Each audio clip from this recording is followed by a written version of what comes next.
Okay. Hey, everybody, welcome back. We are officially bringing back the live stream. And as you can see, maybe by the title here, well, first off, let me do some highs and some shout outs here.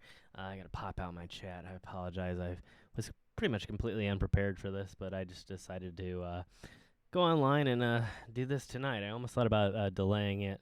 Oh, is my volume really bad? I'm sorry.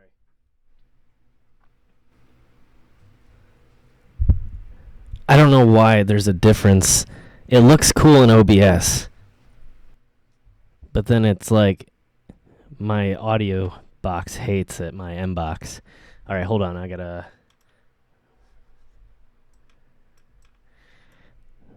So, first off, big shout out to RJ32, my friend Ryan. Welcome to the live stream, bro. Thanks for joining us. I just was over on one of his live streams over on Facebook. He does a lot of content over on Facebook, so make sure you check him over there under, I believe, the same name or similar name. I think there's a little bit more to it on Facebook for your Facebook page. But if you want to link it, bro, you can do that, and I'll approve the comment. But hey there, Matthew. I'm going to have to zoom in again. I decided not to wear my glasses for this stream, so my apologies. It's probably going to affect my vision. It's 100% going to affect my vision. That's why I have glasses. But as some of you can tell from the name of the, I guess now podcast, I'm going to start trying to do this more often. I'm going to also try and spread it out across a couple platforms as well. So we might be doing some stuff on Twitch as well, and maybe even Facebook too. I'm not really sure exactly all of the platforms that we're going to be touching on this particular podcast, but I wanted to make it an official podcast. So, hey there, Matthew. Again, I couldn't get it. It won't zoom with my mouse right now for some reason, so I'm having to go in here and do it the old-fashioned. Why does that? It has multiple. I don't know if anybody here uses Firefox or Mac, but it has multiple zooms. You can zoom in on the window, and you can also zoom in on the text too, so I'm having a little bit of issue right now. And my hotkeys aren't working for some reason. There we go. Okay.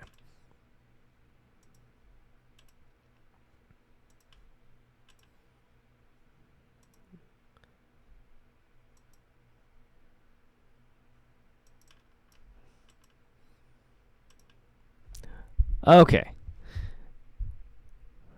Hey there, Kurt Florida. I'm assuming you're from Florida, unless your last name's Florida, and that's pretty awesome. Hey there, Tina, Shauna, welcome. Hey there, Laura. Hey there, Hardboiled, Tammy. Good to see y'all. Thanks for joining me here. Excited to be back. Hope you all have seen the new episode over on 539. I also have a new one coming out tomorrow, too. We're not taking another 2-week break, I promise. And then we'll have another new episode coming out on Wednesday after that. So that is our schedule for right now. Let me know if the audio is a little bit too loud.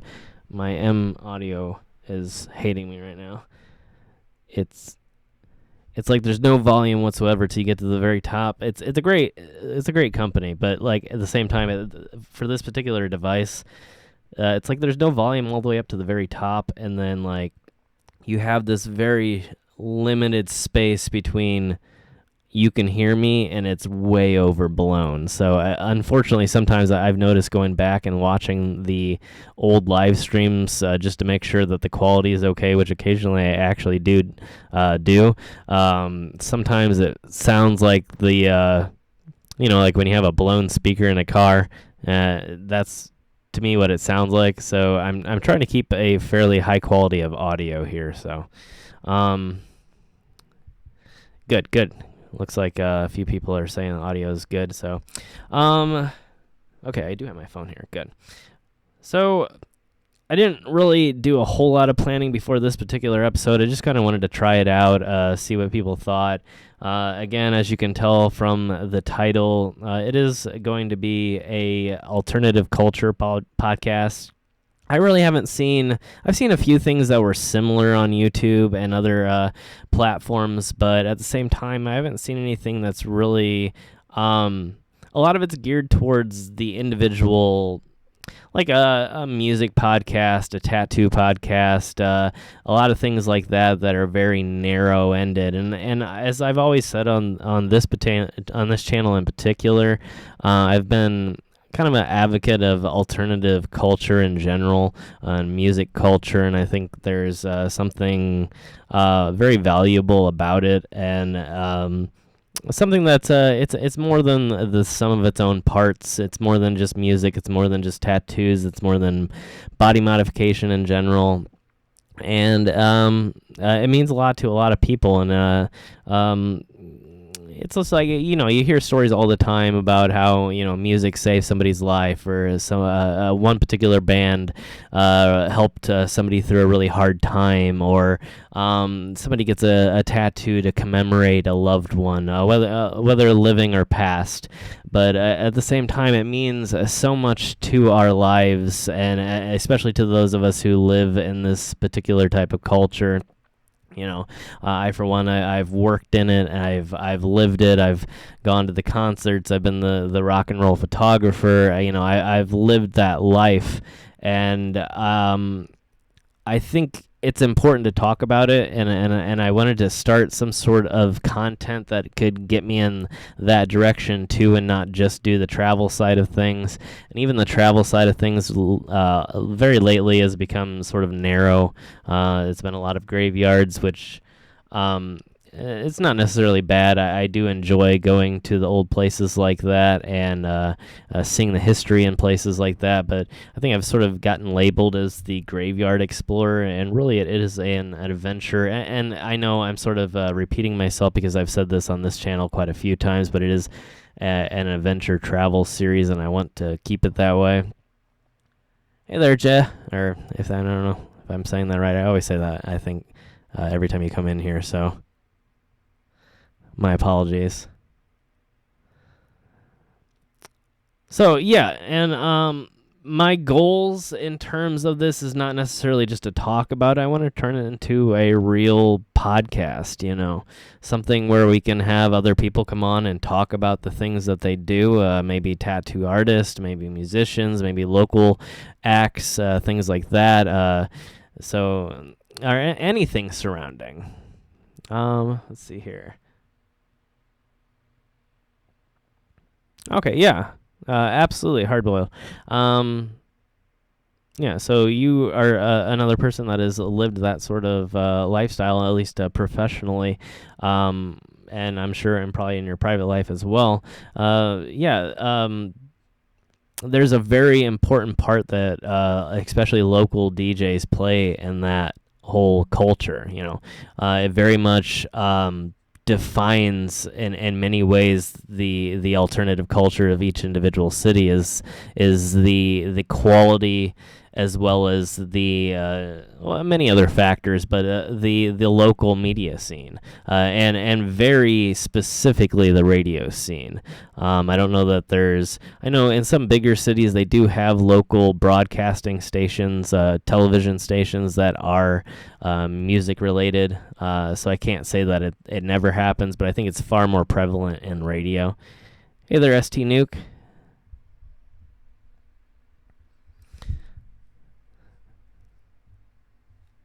Yeah, exactly. Matthew Fox. Yeah. There's something about it. I don't know. There is something different. It's a very accepting culture. It's a very inclusive culture. It's something that I think once you've lived it, especially in the local scene, you really begin to realize it's more than just the people that show up for concerts. It's more than the bands that show up for the concerts or the shows. It's a support system, and it's a lifestyle, and it's something that I think we try to pass on in a very, very real way to our children and to other people, to our family, and I think it's really an important part of not only American culture and American history, but in world history. It's something that is growing around the world and really plays a critical role in a lot of different situations that we don't really realize. And there's a lot of great documentaries and things on places like Netflix and probably Amazon Prime that really start to show how things like even punk rock are helping to define and shape our entire world, whether it's politically or socially or whatever it is. You think of places like Russia, where we have bands like Pussy Riot that have literally gone against the grain to bring change to the country that they love, and the same thing has happened in similar ways across the world, including in a lot of the war zones that you would never think. There's growing punk rock scenes in some of these countries like Iraq and Afghanistan that are truly out there to change the political environment and change the world in general. And I think it's an exciting time to be part of that culture, and I really want to create a show where we can discuss that and discuss even non-serious things, just discussing tattoos, discussing music, discussing things that are a little bit more light of a subject, but at the same time very important to the culture.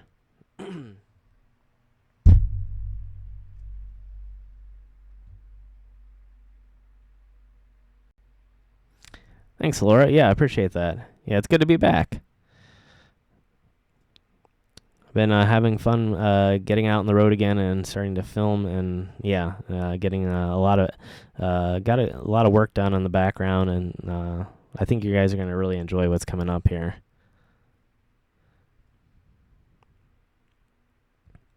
Yeah, university. Yeah, I think it's kind of interesting, but because there's not only rock, there's not only punk rock, but at the same time, at least in America, I'm not sure around the world. I'm sure it's true all around the world, but a very real scene of rock and roll is college rock, and there's a lot of bands, especially in the '90s, that define themselves as sort of these college rock bands. Oh, my phone's trying to update on the middle of getting stuff done. Oops. I gotta get back to page 1 here. I got some news pulled up. Decided to do this episode sort of around tattoos. It's sort of a loosely planned episode, and I don't really think we're going to stick to that as much, especially for this first episode. It's more of just an introduction, but I thought it'd be kind of a fun topic to talk about.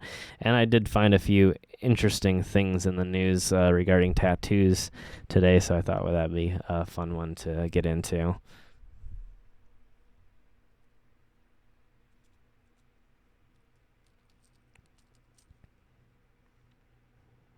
Yeah, there's a lot of interesting punk capitals. Philadelphia would be, I think, considered one, and then obviously you got your East Bay, and probably I would say probably Seattle would be another kind of, at least a music and alternative culture wise, would be a capital, and then of course you got your European centers. I really think probably Europeans. I really don't know. I can't comment. Obviously, a lot of older bands, especially in the punk scene, came straight out of the UK.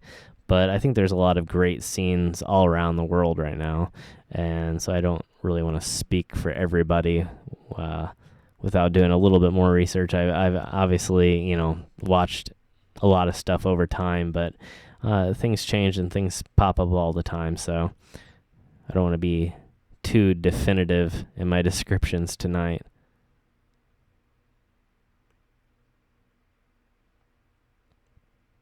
Yeah, lots of great acts came from London and the UK. I mean, some amazing bands, and it was sort of like that weird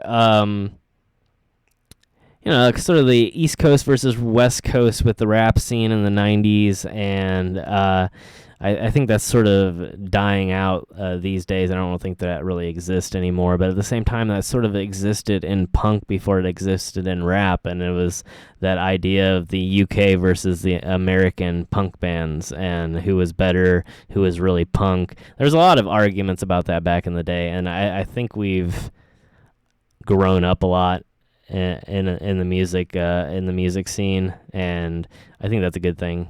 I don't like the infighting, but I think it's just a natural part of, again, growing the scene growing up, and I think that's a very real thing. As music progresses, I think there's a very real sort of a progress. It's just like a regular person lives their life, so a music scene sort of has a childhood, an adolescence, and an adulthood. And I think we're starting to come into the adulthood of punk rock, and starting to get over some of our past gripes. Same thing with the rap scene. It's starting to get over its own self and starting to broadcast its message to the world. And I think it's kind of interesting.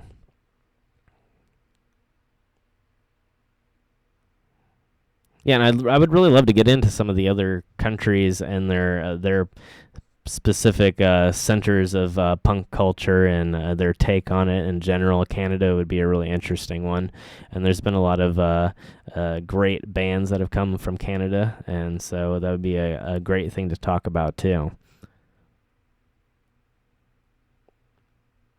Yeah, Detroit would be Detroit would be a great.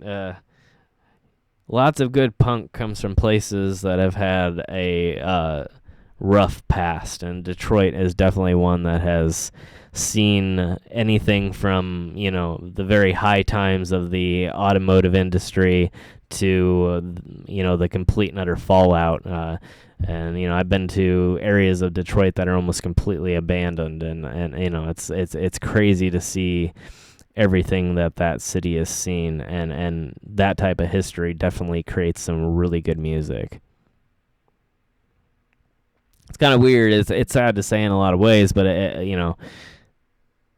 good music a lot of times comes from hard times. It's a lot of times easier to make the type of music that connects with people when you're going through something bad than when you're going through the good times. I think it's the unfortunate part of becoming a successful band. You have to really think hard and draw hard on your past and on other things, because at a certain point when you live that sort of blessed life, it starts to affect your music, Oh, it shows you I can't see that far. Oh, okay, yeah. That's cool. Yeah, I've never done the Liberty Spikes.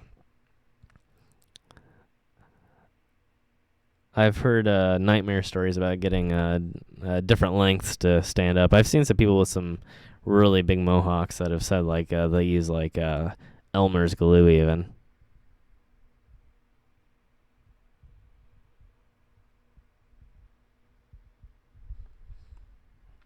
Yeah, there's a lot of the Palestinian scene is a very interesting one too. I haven't heard a lot about the Egyptian scene. I've heard a little bit about the Palestinian scene. I think that's really cool. But again, it's just people going through a really, really tough time, and punk rock is just a great outlet, because it's not just an outlet. It can be a force, in many ways, almost like a military. It has real definable consequences, whether good or bad, and it can really help to change an entire culture and an entire country. And people use it as very much rock in general, but I'd say more so punk. It's very much a weapon, and it's not just a music style for people that are looking for an emotional release, something to help them make it through the bad times. Punk rock is a way to end the bad times. It's a way to change the status quo, to wake people up, and to cause bigger change.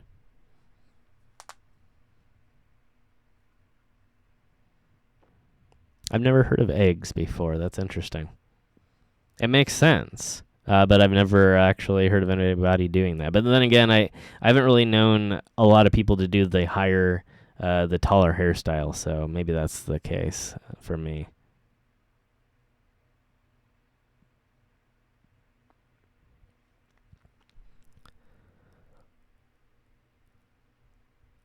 Do I think, with the current state of like U.S. politics and all that, I think it could. I think it just takes the right band to put out the right message. It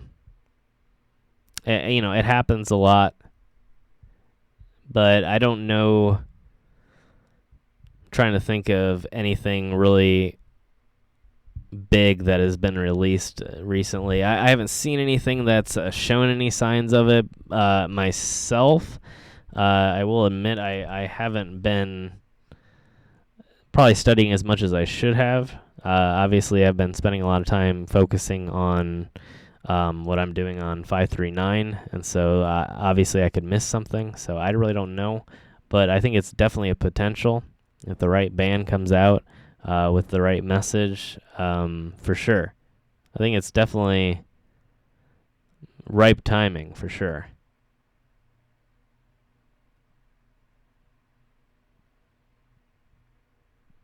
Yeah, for sure. Grunge was one of those things without punk sort of creating the road, I don't think grunge would have come along.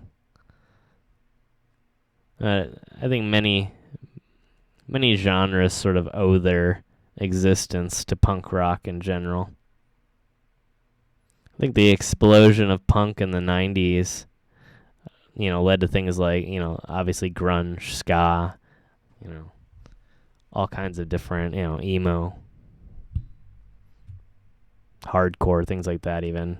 I mean, hardcore was sort of probably more of a derivative of metal, but at the same time, I think punk, it sort of owes its existence to punk still, just because it opened people's minds to the idea, especially mainstream minds, to the idea of just being open to different types of music in general. So.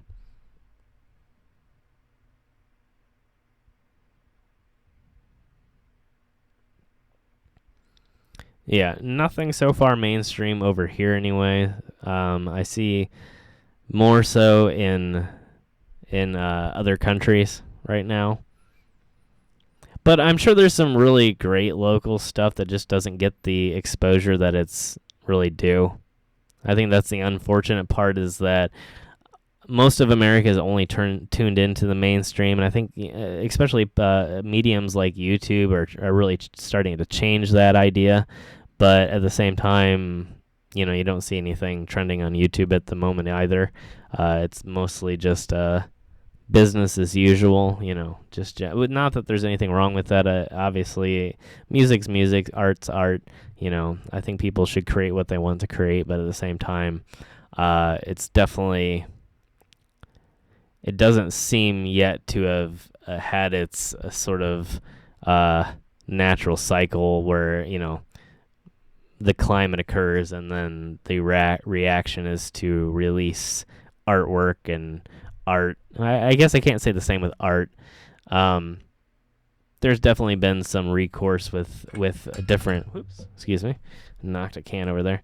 But there's definitely been some recourse in different forms of art. But the punk rock scene and the rock scene in general, I feel like, has been sort of light-handed in a lot of things over the last few years. That I don't know the reasoning behind it, but again, I think that the answer is that a lot of the message right now is being broadcast by the local acts.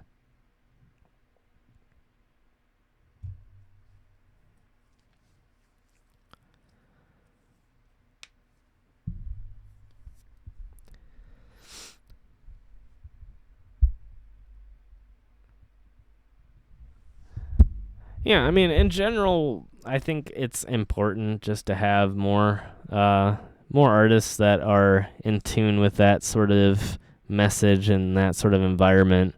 Um, Obviously, the top of the top is always going to be, love songs and happy songs and things you can dance to and stuff like that.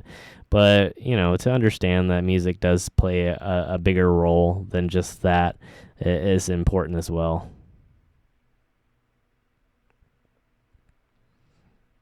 Yeah, the industry has definitely become corrupted. It's more about money than anything. And I think, again, that's why platforms like YouTube are so important right now, because we provide an alternative means, in itself sort of an alternative music culture, right here, that you can get famous, you can get your work out there, and you don't have to go through those normal channels. Hey there, Jade. I'm doing well. Thank you. Hope you're doing great as well. Welcome to the live stream. And thank you for everybody that has joined in here tonight. Appreciate you all being here. I've adjusted the settings a little bit to hopefully make the stream go a little bit more smoothly. I apologize that the quality is not quite as great. I am going to be upgrading some equipment here over the next few weeks and next few months to hopefully help out with that, and including getting some new camera equipment so that we can broadcast this podcast here in a lot better quality. So that's the hope here. Again, some of that is based on your hopeful interest in the subject and watching, and obviously the upgrades are going to happen no matter what, but like I said, I do want to sort of gauge everything.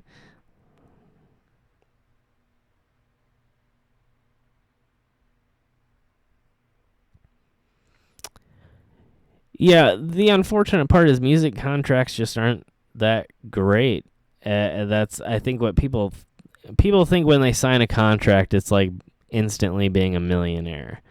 And what they don't understand is even mainstream acts a lot of times live poor for many, many years after they've been signed. I think I mentioned on the podcast before, to go sort of outside of the whole realm of rock and roll whatsoever.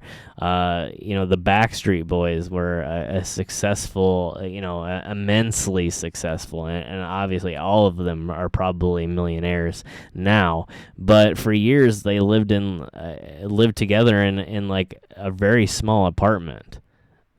Because they could not afford anything more. Because what you don't realize with the traditional record contracts is that they don't pay for anything. They're just there to promote you. You pay for 100% of that promotion. You pay for 100% of those tours, from everybody that works for you to renting and purchasing equipment, to transporting that equipment to these venues. You pay for everything. So no one's giving you a handout.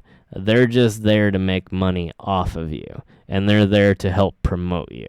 So that's all that a record company really does. Is they may put out a physical medium, which is a CD. Whether it's physical or digital, whether you download it or buy it at a store, they may put that out and work with the people who are able to create those types of things and put that out there for the public to see and for the public to buy. But at the end of the day, you're going to pay 100% for it, down to each and every CD that is pressed. So those people out there that are thinking of getting a music contract and thinking that these people are going to help you pay for creating and distributing your music, they are not. They are going to promote you, and they want you to be a success in many ways, but they're also going to try to control you in order for you to be a bigger success. And so the idea of releasing on a platform that allows you to be independent of these labels is probably a lot more attractive of a means for success these days, I would say. So yeah, it's a trap that many people fall into, and I think a lot More people, though, fortunately, especially in 2019, are starting to utilize these platforms like YouTube and SoundCloud and other things like that to promote themselves in an independent fashion and make a lot more money in the long run, you know.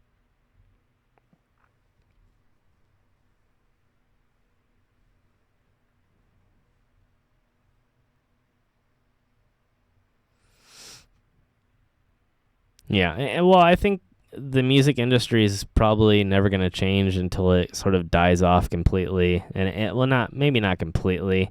Uh, Maybe when finally musicians 100% own and operate.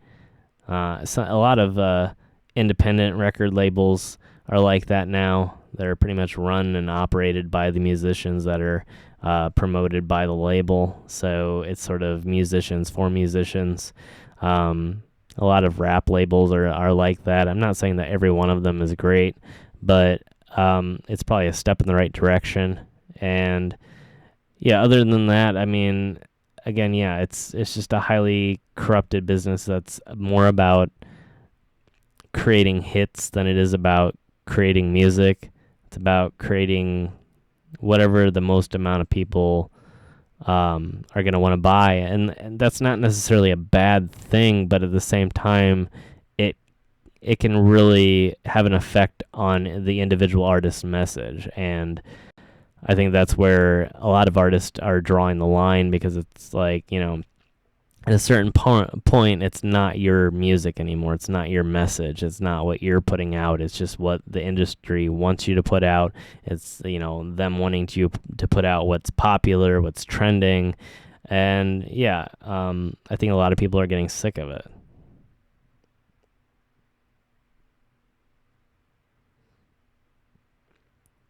Yeah, I think physical media is ridiculous anymore. It's a lot of people like it because they have the physical thing in their hand, but what they don't realize is even though they have a CD in their hand, they don't own any of the music on that CD.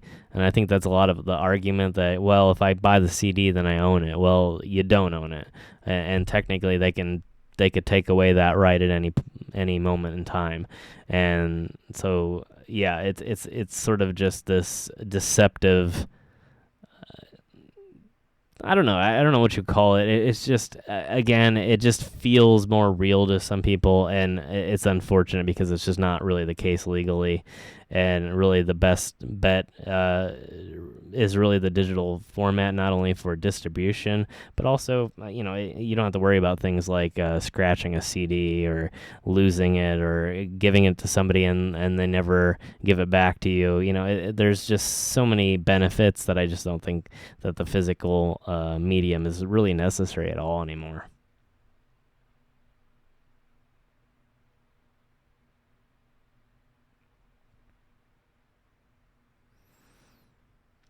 Yeah, it's a tough industry. Yeah, it's so much easier now just to release your stuff on social media.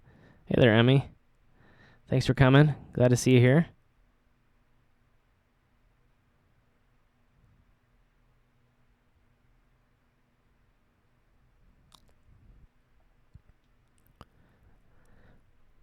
Yeah. Honestly, I think it needs. Hold on, I gotta move my chair. I think it's one of those things that needs broken up to begin with. You know, the industry will be healthier when it's more independent.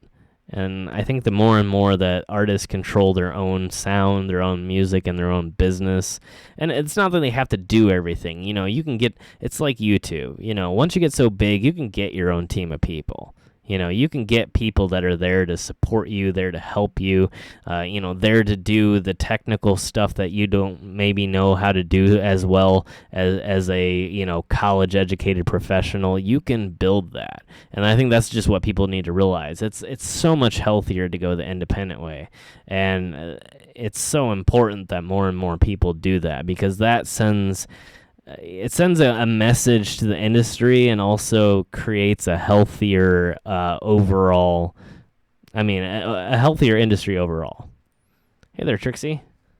Thanks for coming. Appreciate you being here.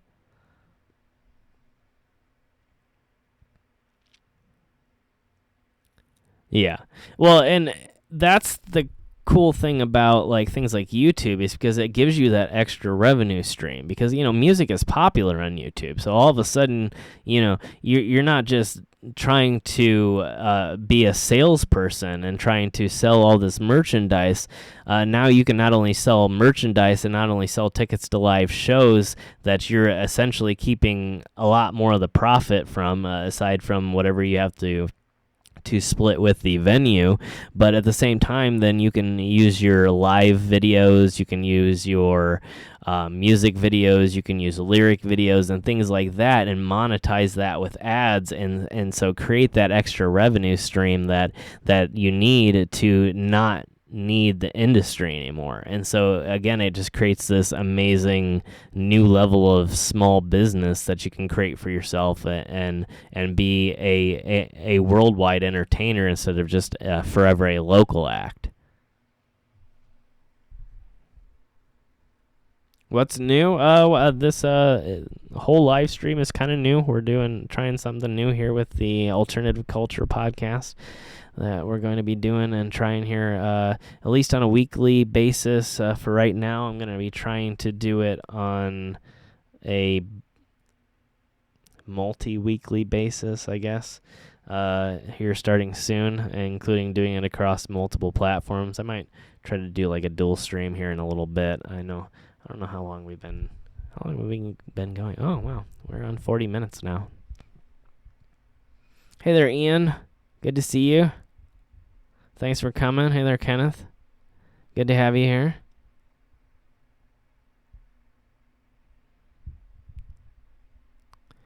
Thank you, Hardboiled. Yeah, I think they can. It's just it really, at the end of the day, especially with YouTube, it's just how much it connects with everybody else and how much people like it, how many people hit that thumbs up button, and how many people share it. And again, obviously how much the YouTube algorithm decides to share it with everybody. So we'll see what happens. We'll see where it goes, but I'm excited to give it a try at the very least. I think it sort of gives me that outlet that I've been looking for. I didn't want to always do only travel.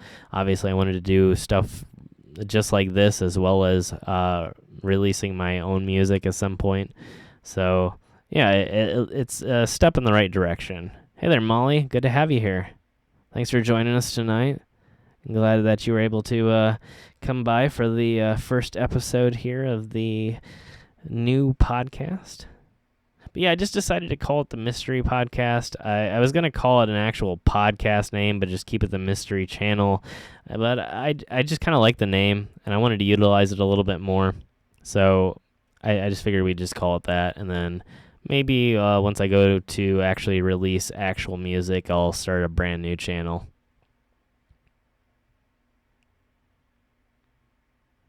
Thank you, Hardboiled. Yeah, I mean, I'm hoping. I'm excited to give it a shot.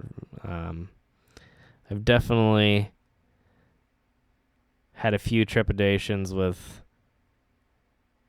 the health of the platform, the health of the channels, for sure. Things aren't going badly, but things are definitely not going on 539 as well as I'd like for them to be. And I am going to be making some changes over there as well.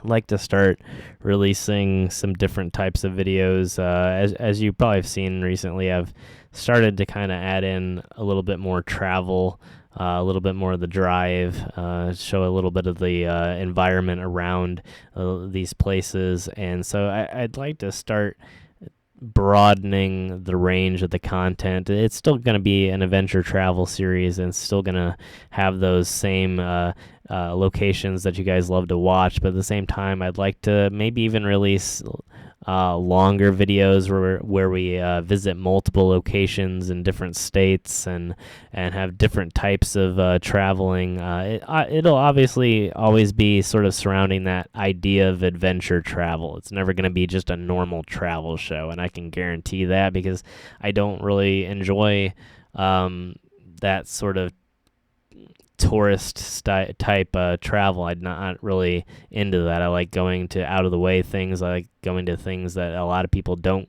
go to. I like doing a lot of outdoor types of things, hiking, especially the more difficult types of places like mountains and things like that. Something's making noise. That was interesting. Anyway, yeah, so that's always going to be sort of the central idea of the channel on 539 is that adventure travel.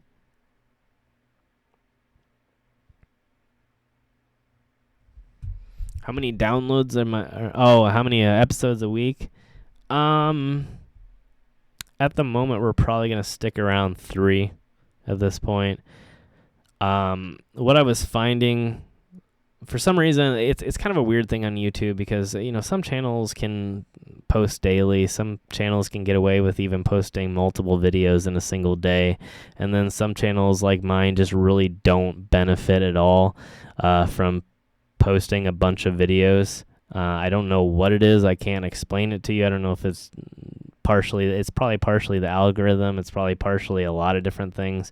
But what I found is by the time I got to 4 videos a week, it just was not benefiting the channel at all. It was like it was starting to take away from all the other. It was just sort of dividing up. There's like a maximum amount of growth for each individual channel, and at a certain point, the videos start to detract from one another instead of adding to the overall conversation. So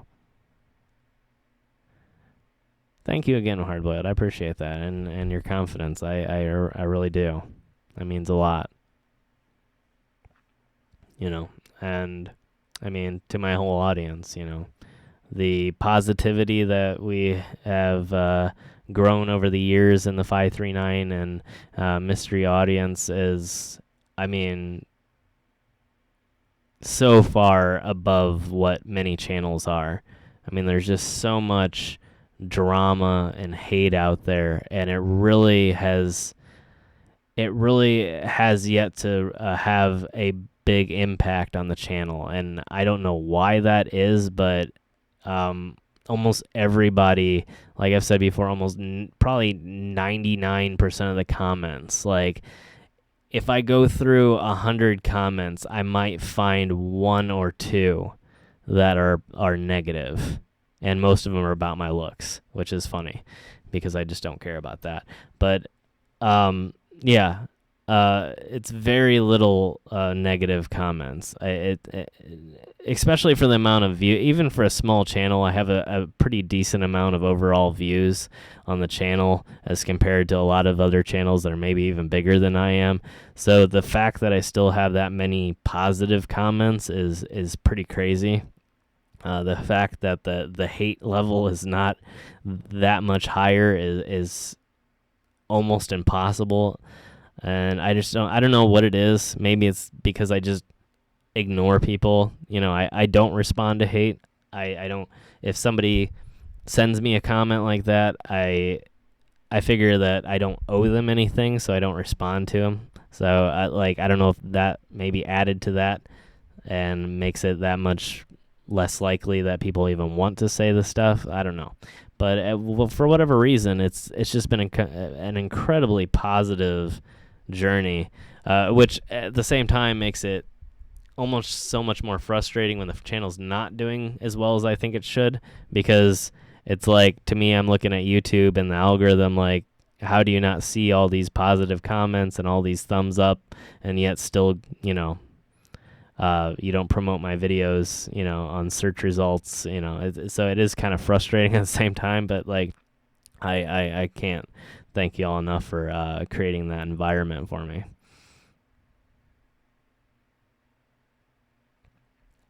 Thank you, Matthew. Yeah, it was an interesting place to be. Kind of strange, when you realize, something that heavy, something that impactful happened in that place. It's crazy. Had Tippecanoe gone differently, the world may very well be different right now. America may not be this, at the very least, America may not even be the same size of a country had that battle gone differently. It really defined a lot of our history. The Native American Confederacy was actually a pretty strong confederacy. And because Tecumseh's brother decided to do the sneak attack early before he could go out and create more connections and get more tribes involved in the Confederacy, it really put them in a bad place, and it is probably one of the only reasons that the War of 1812 was won by the United States. And had it not been, it very well could have meant the end of the United States or a significantly smaller country. Thanks, Kenneth. Hey, Roy. Good to have you here. Yeah, I'm not trying to leave YouTube. It's definitely a more frustrating environment for creators right now, and I think a lot of creators, including some of the most famous creators on the platform, are starting to express those frustrations. I know a lot of my friends are. It's crazy. I have friends who have videos that have well over 20 million hits, and they might fight for 1,000 now. And that's ridiculous. There's no reason it should be like that. So, thank you, Laura. I appreciate that. I hope that I add towards that conversation. And, I really try to promote a positive environment. I try not to spew any hate on the channel or cause any drama.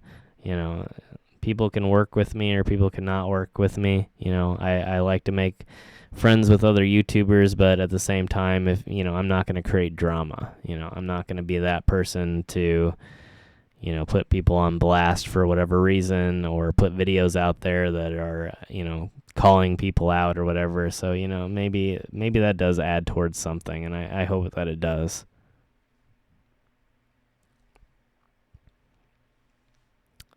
Yeah, I mean, again, yeah, it's one of those things. It does help.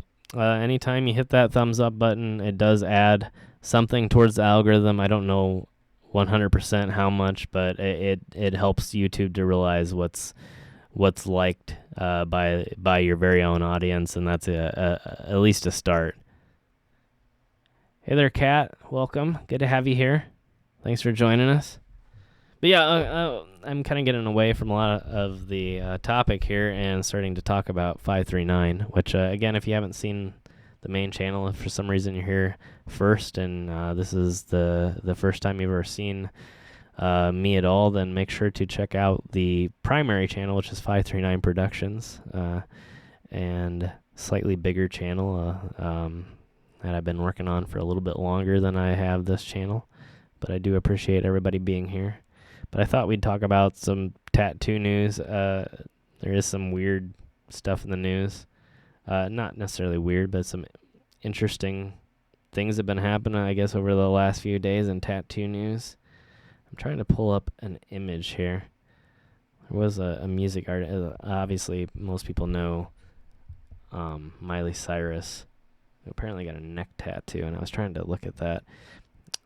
And I guess she's dating Cody Simpson, which I haven't heard the name Cody Simpson in quite some time. Not to say anything negative. Honestly, I know if a lot of times Miley Cyrus gets kind of sort of put into that pop star category, but I think in a lot of her private life, at the very least, she almost lives a very punk rock sort of lifestyle. Whether it's tattoos, whether it's her life in general, her views on things. I think it's kind of an interesting. She's a very interesting person. Apparently it's not that big. It says 92. I don't know if I can show you guys yet. It is on her Instagram if you want to look it up.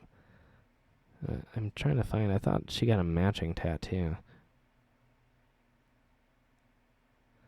But yeah, I'm probably gonna do more planning on a lot of these episodes, so I'm just sort of going through the news right now, and maybe we'll discuss something if it looks very interesting.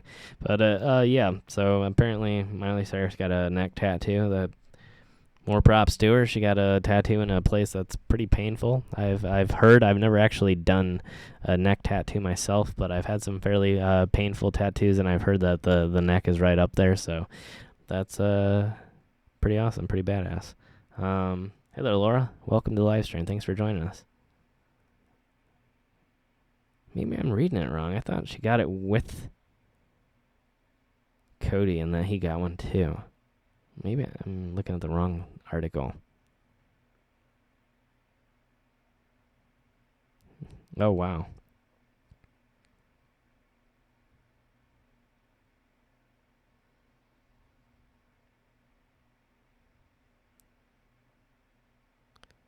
So we are on, what is this site?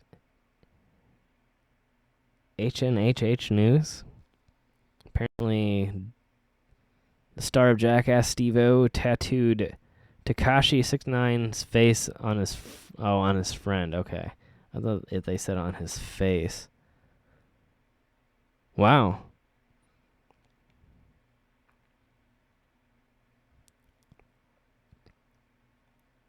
Huh, I didn't know this. If y'all haven't actually seen that, check out Steve-O's Instagram feed, and you can see the photo of it. It's not the greatest tattoo in the world, which I don't think that Steve-O is a tattoo artist at all, but surprisingly not as bad as I would have thought it would have been for somebody who doesn't do tattoos. That's funny.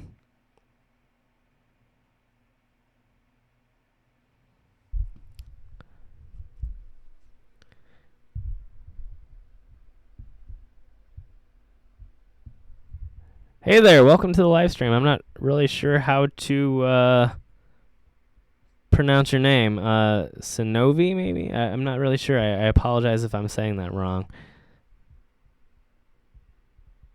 Hey there, Raquela.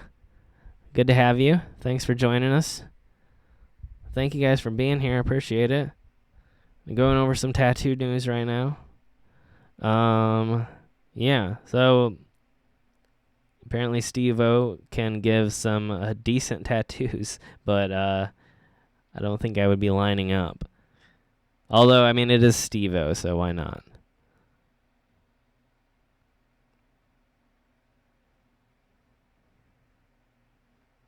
Some of these are sad. I don't know if I don't want to be like a local news program.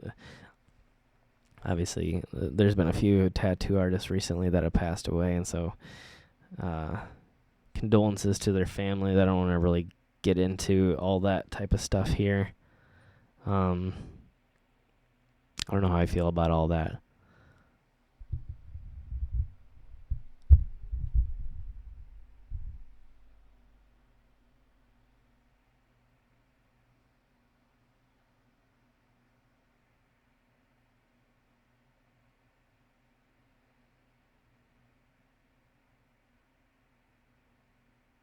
Wow, there's some dark tattoo news.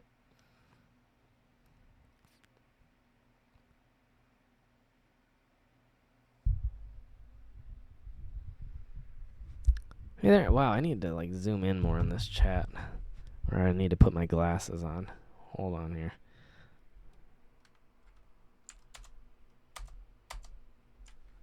There we go.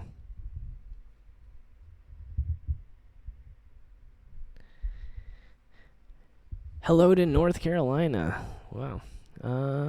Sanguini, is that the name? Thank you for joining us. Good to have you here. I want to say it's Aaron Carter's birthday.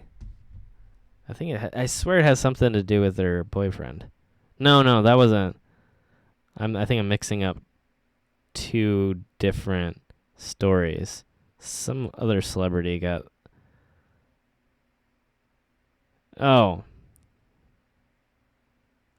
One of the Jonas Brothers looks like. No, wait, hold on. Yeah, one of the Jonas Brothers got a tattoo of his new of his wife. They recently got married, which I think is kind of interesting. It's kind of one of those taboos. You're not supposed to get your significant other tattooed on you. Supposedly, I think some of it is just superstition. People think it's bad luck, but at the same time, at the very least, if something does happen and you break up, then you have a tattoo that you need to get covered up. So, I don't know. It's brave at the very least.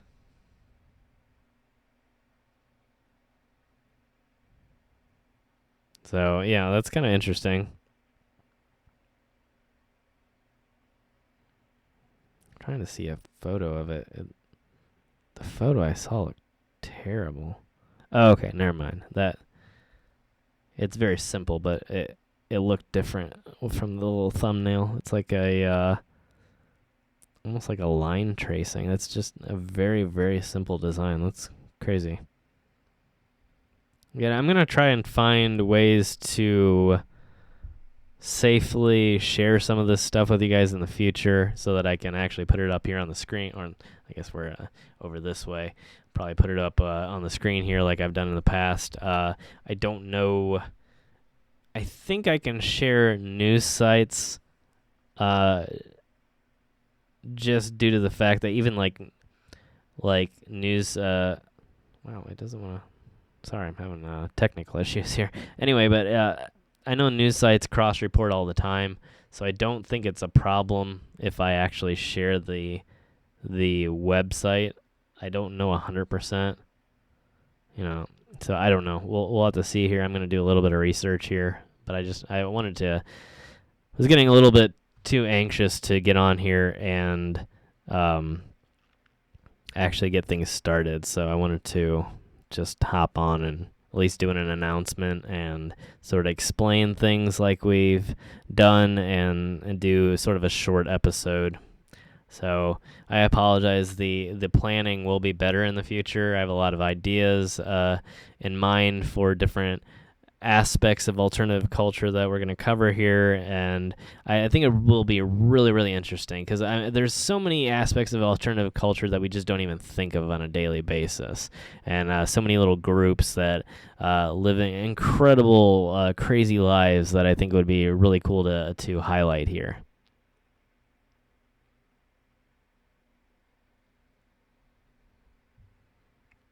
I have 6 currently. My palm was by far my most painful because it's a deep tissue tattoo.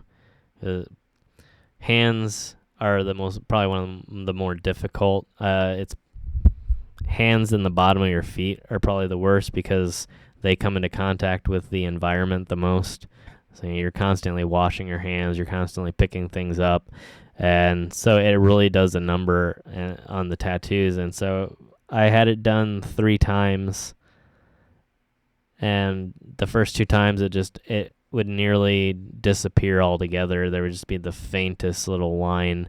A few parts would survive, but you really couldn't even tell barely what it was, and it didn't really look good either. And so I finally found somebody that was able to do deep tissue tattoos. And yeah, since then I don't think I've had this one touched up in probably over 6 years, and it still looks pretty good. So, other than that, I mean, most of my tattoos were painful, but the stars on my hand were pretty bad, just because, especially when you get towards the end and on the fingers, there's not any muscle to insulate you between your skin and your bone, so it just kind of feels like the needle is just bouncing off bone. Like I always said, I swear that there's gonna be a green star on my bone. I don't think that's actually true, but I just sort of always joke about it because that's just what it felt like. It felt like they were literally tattooing my bone through my skin. So it's a weird experience. A shrunken head tattoo. It's a morbid one. That's creative, though. I guess it can't be too morbid because I think up until a few years ago you could still buy theoretically real shrunken heads. I don't know the legitimacy of it.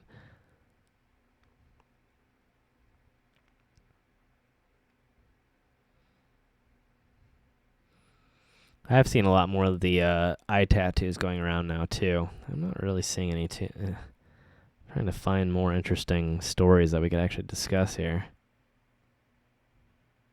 Some of these are just phone in, like.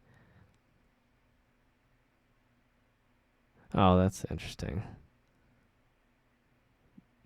But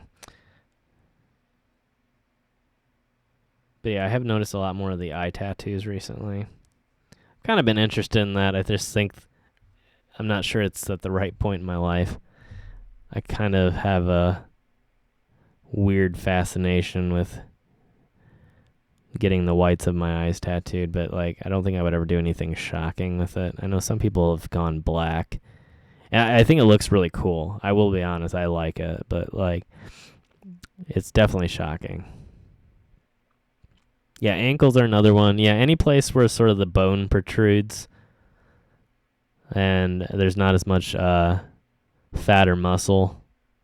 So if you want something easy and you're looking for a good place to put a first tattoo, arms are great. Tops of your arms, great. Anywhere where there's a lot of muscle or fat in between you and your bone, yeah, that's the place to start. Anybody that's not really a tattoo person and that you're just sort of looking to get one, go someplace with muscle or with some sort of insulation between you and your bone, and you'll have a lot better time. It's not the worst pain ever, but once you get to the bad areas, it's pretty up there.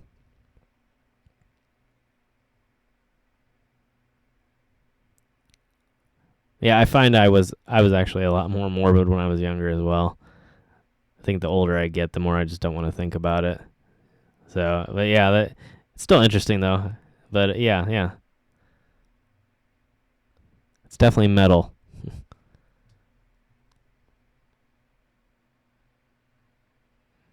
I'm really bad about getting touch-ups. My hand needs touched up really bad.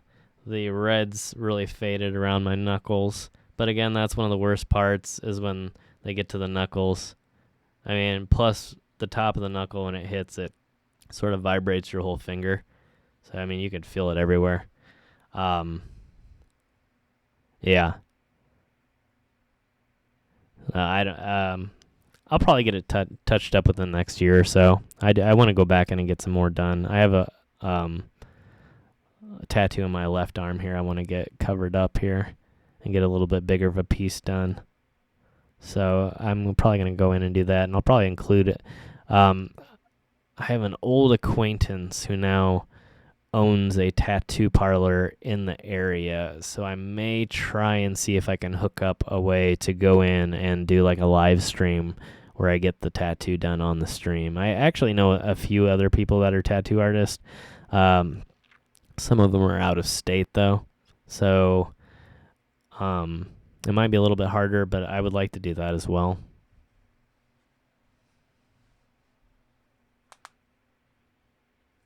Yeah, I would love to complete a sleeve at some point. I'm sort of I wouldn't say I'm going to work on one. Nothing that has a sole design, but I'm sure that I will probably connect different things over the years, and I'm sure they'll come together as sort of a sleeve at the end. But I don't have any particular full sleeve ideas.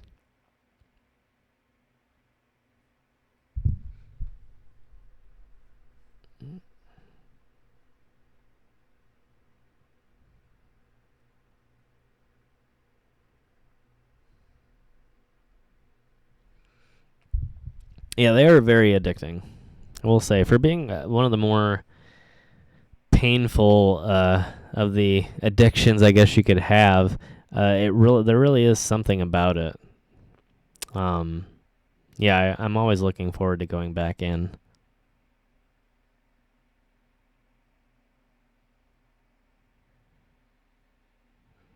Yeah, everybody's different, Laura. Yeah, I mean, nothing wrong with it. I don't know. Me particularly, I've grown out of it, but I don't think that's part of me growing up. I just think I'm just changing slightly with age. But I don't really believe in the idea of growing up. I just think there's assuming responsibility. That idea that you need to change what you look like and what you like, I think is kind of ridiculous. So, more power to you there. Like what you like. Yeah, I don't believe that's a problem. I've changed. Whoops. Yeah, never too old for a tattoo. Yes, very, very addicting. Yeah, I have a lot of plans. If I really wanted to, I could probably go in and drop a few $1,000s very easily, just with the few ideas that I have now. Yeah. But, I think that you probably shouldn't rush on stuff like that either. A lot of these things have been sort of floating around in my head for years now, and I'm kind of glad in a lot of ways. Had I really jumped to a few ideas, I think I would have regretted it really easily and would have ended up having a lot more cover-ups to do in the future. So I'm kind of thankful that I waited on a few things. I remember a time when getting any sort of like Asian style lettering, whether it was like, I don't know, like Japanese or Chinese or Korean or whatever it might be, to get that done. And I think it was something I would have really regretted had I done it, but that popped into my head for a while. And that kind of faded pretty quickly. But again, it's a very personal thing, so I don't want to like bring any shade to anybody's ideas. If that's what you want, don't think I'm like trying to insult that. For me, I would have regretted it because that wouldn't have been something that meant anything to me personally. So it would have detracted from the overall image that I was, going for. So it would have been a mistake for sure. But, for anybody out there that's thinking of getting something like that, don't think I'm trying to like, judge you.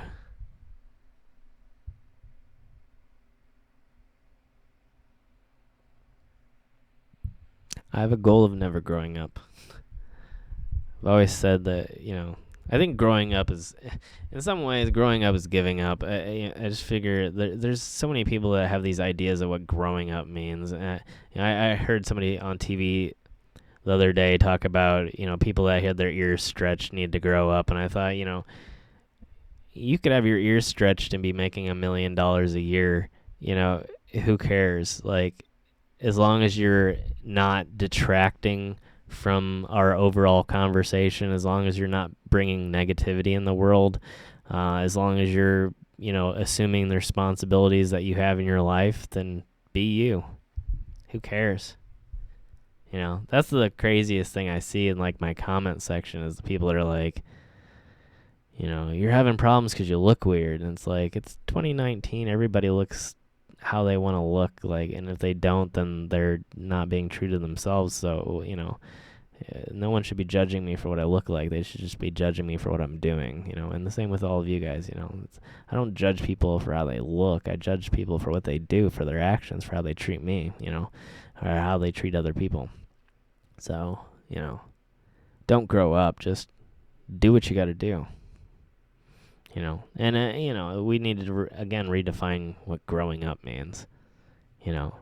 Listening to rock and roll when you're 60 is not the lack of growing up. It's just doing what you love, right? It's listening to what you love. People don't generally change that sort of thing. They may expand what they like, but they're not necessarily going to throw away their entire lives.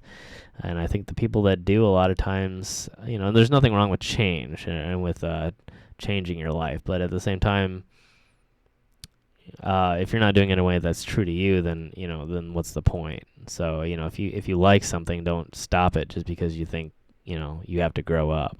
Just as long as you're performing your daily duties and you're keeping yourself alive, keeping your bills paid, doing what you can do to get ahead if that's possible. Then there's nothing that anybody can say negative about that.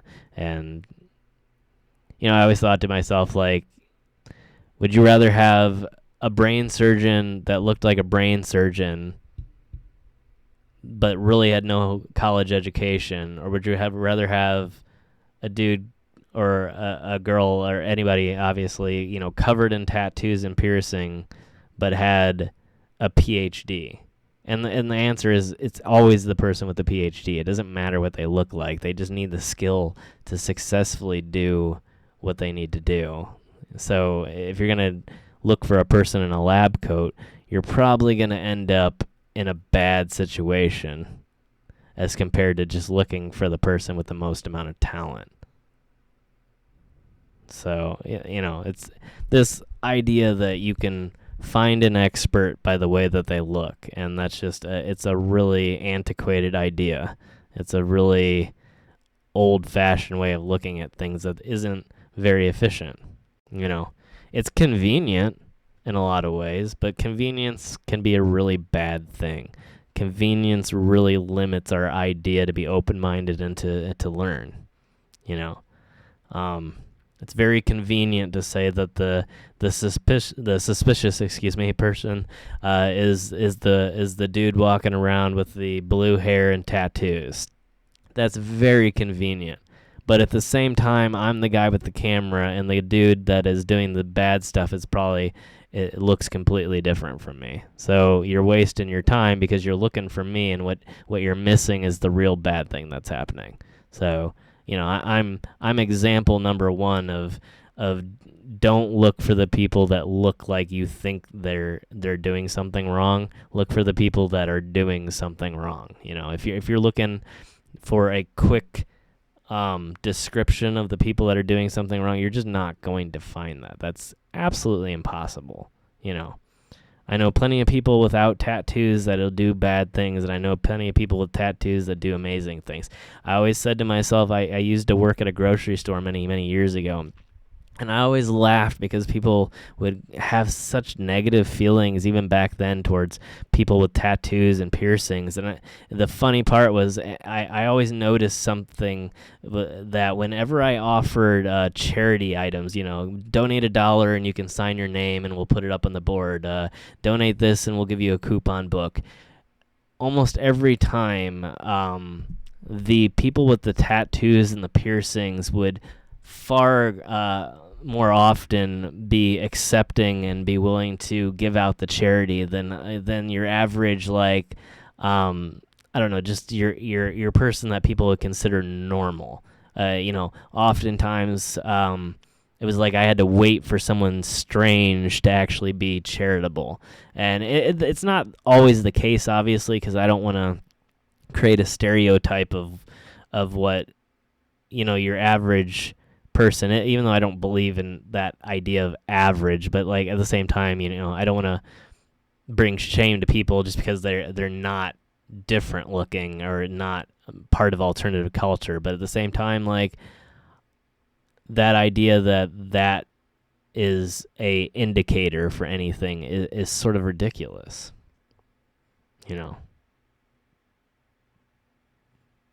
I never signed my name on this. Or either that, or if I felt really pressured, I would just put my first name on it. 'Cause I was just like, if I want to give $1, I just want to give $1. Like I don't care. Like I don't want my name up. If anything, I don't want my name up on a board. Like I always found it awkward. Like, here, sign your name here and we'll hang it. It was like, how about I just give you $1 and we call it a day? Like I really hated all that.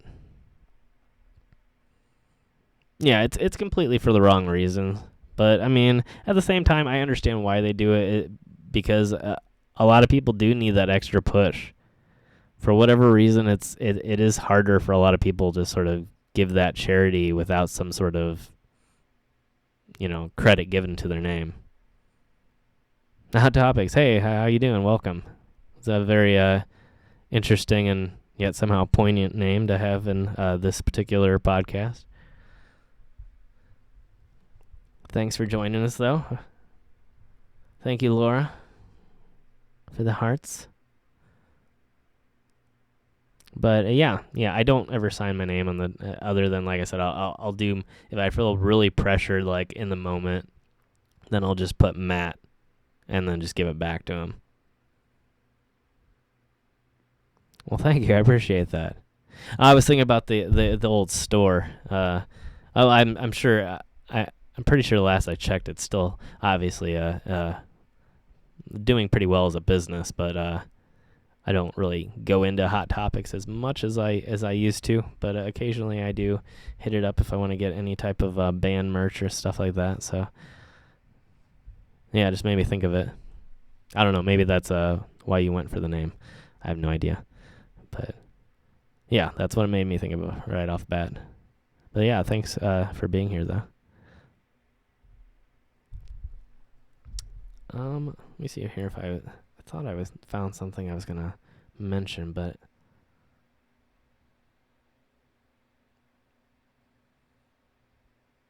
I will say this: I do want to get a hand tattoo at some point. That is one thing I've never done. I really would love a few. I can't remember if it was the last live stream we did or a few live streams ago.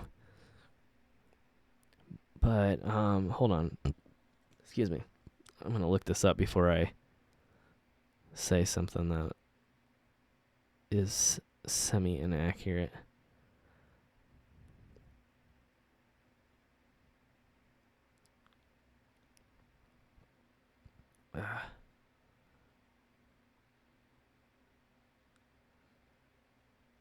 Okay, so I think this is in London. We talked a live stream or two, I think, back about somebody named Grace Neutral, who is a pretty world-famous tattoo artist. And she does hand tap tattoos, I believe, out of London through... And again, I think she owns the shop. Let's see. Yeah. She owns Femme Fatale, which is I believe, an all-female tattoo studio, which is really cool. And I don't know if all of them do only hand tapped. I do believe that there's some machine work done there too, but I know that Grace in particular does mostly, at the very least, I think all hand tapped. And I would love to have, I know it's really expensive, but I would love to actually have her do a hand-tapped tattoo on me. And she's the one I was showing a while ago that had the she has the, not tattooed, I guess you'd say, I mean, she had pigment injected into the whites of her eyes. It's a tattoo in a sense, but it's not. You don't use a machine. You inject with a single needle pigment into this layer in between the clear part of your eye and the white part of your eye, and that's how that happens. So if you think people are like sitting there with a tattoo gun and raking across people's eyeballs, that's just not how that happens. Well, thank you again, Hot Topics. I appreciate that so much. Thank you. And again, thank you to everybody that has joined in here. I really, really appreciate everybody being here. Again, I know it's sort of an impromptu first episode here. I am going to start trying to come up with a schedule for things so that we can have a specific date and a specific time that these start on a normal basis, and really get into the habit of doing this every single week. And like I said, hopefully across multiple platforms as well. Maybe we should actually start a live stream on another. I think I have a little... where is it?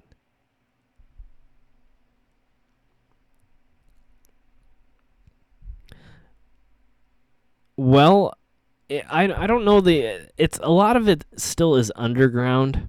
I know it's done with a traditional, I believe just a traditional medical syringe. I don't know, it's like one of the finest tipped syringes you can get. I don't know what gauge that would be. I know she did not do it to herself because it's a very complicated process. You can't move your eye while you're doing it. And if you do move your eye, you can go blind. So it's very complicated. It's very dangerous. It takes a lot of commitment. Yeah, but at the same time, I think it looks really cool. Man, I thought I had something on here. I don't want to go live on Facebook, too. I didn't want to do Instagram. Or not Instagram. I could do Instagram. I thought I had one of those crazy, like, You Now or something like that. Where is it? Sorry, I don't mean to ignore you guys. I just thought it'd be interesting to see if we could... what would happen and how confused would people get if I'm just talking to a bunch of people that aren't on the other live stream. Maybe I uninstalled it. I swear I'm just being blind, though. All right. Yeah, it's tricky, and I hope that's not... Hold on, let me tighten this. I'm trying not to create so much microphone sound, so I apologize. But yeah, it's a complicated process. It's kind of dangerous, but I mean, it's kind of the way things get started. It's never going to be the safest right off the bat, so I guess, you know, if you're dedicated to that look, and that's something you really truly want, then it may be worth it for you to take that risk. For me at the moment, I would say no. Not to everybody. I would say obviously go with your gut.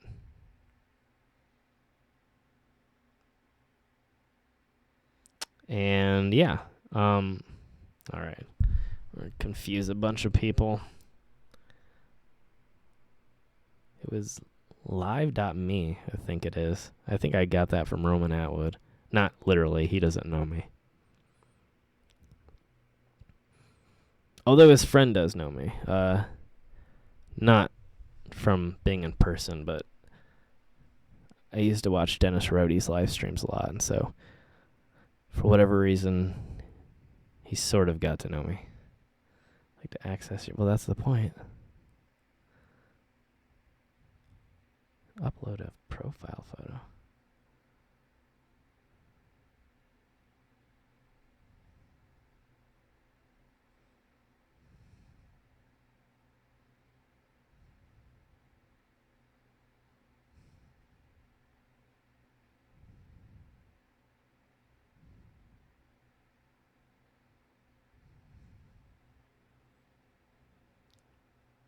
Sorry.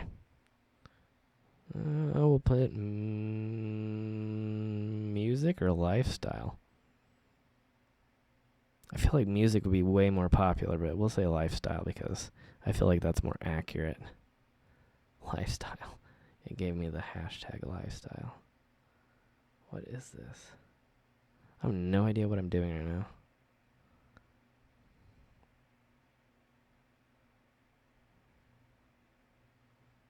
Okay.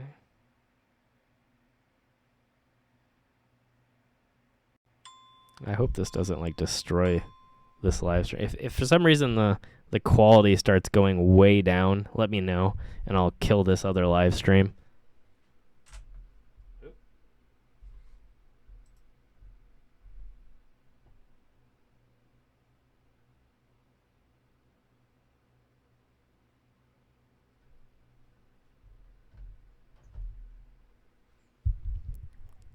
I think a lot of people are going to be kind of confused too because it's on a mobile streaming platform and I have a microphone. So they're going to either think this is an amazingly complicated setup going to an iPhone or they're just going to think I'm completely faking it. So I really don't know. Could you get the same effect with... yes, you can, but it's incredibly painful. You can get full eye contacts. You see it a lot in movies where they have... Either they white out their eyes or they black out their eyes, but they're incredibly painful. So that's sort of the problem when you come into the contact field. You can pretty easily change, you know, the colored parts of your eyes, you know, in the center, and that's not bad at all. Most people don't have any discomfort, and you can get, you know, obviously prescription level lenses for that. But to get a full eye coverage, I've heard from many actors that it's just incredibly painful. It's just the worst thing to wear, and no one wants to wear it on a daily basis. I think that's the only problem. Wow, we actually have a few people coming in over on live.me. Thank you guys for joining us here. We're also on YouTube too, and I'm not talking to you guys through a mic. If you guys can even hear me, maybe it's way too quiet. People are probably going to be confused, but anyway. So yeah, again, so it's not really a traditional tattoo process when you're tattooing the eyes. It's, like I said, it's just a syringe. Essentially, it's just a small needle is being injected in between, and I believe that it has to be hand curved as well. A lot of the artists that do it actually curve the needle so that they can get in and underneath that layer, because again, you have to get in between the layer of your eye. Like, there's a clear layer and then there's the white layer, and you want to inject the pigment in between those two layers, and so that's kind of the hard part. And so a lot of times they curve the needle so that it gets under there and can be sort of straight instead of injecting the ink at an angle. And as far as I know, it also takes some time to spread out too. So right off the bat, it's not always going to be the most even, and then it'll sort of spread out over time. I guess that would be dependent on how many different injections that they actually do. But again, you have to literally keep your eye perfectly still, or you could literally go blind. So yeah. The best and worst, I don't know if I could comment on worst. I mean, there's anybody that hasn't have the proper training is definitely going to be, putting out subpar, content, with any sort of, hold on. Whoop.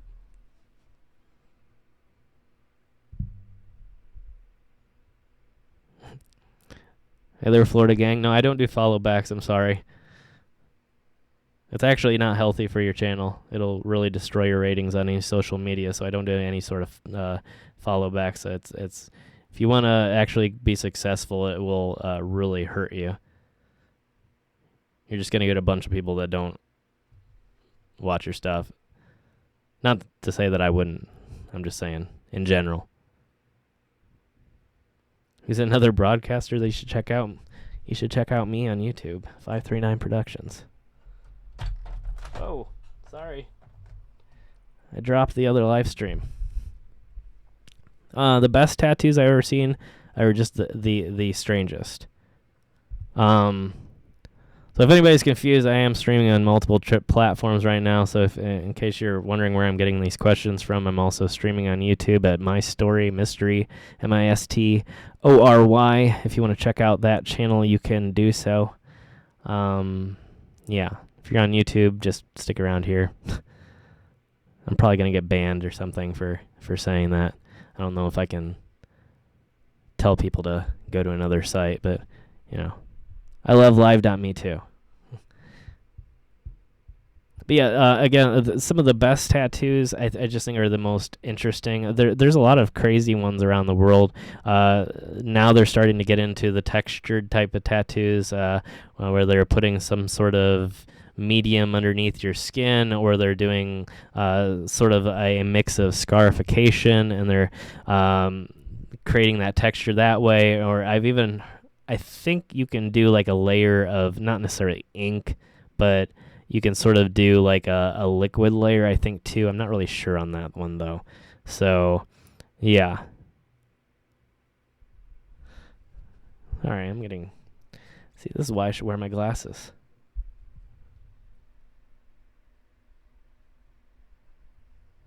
A fan brush?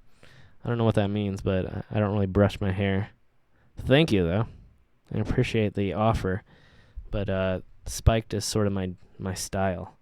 So I'm going to try and find a better place for this stream, though.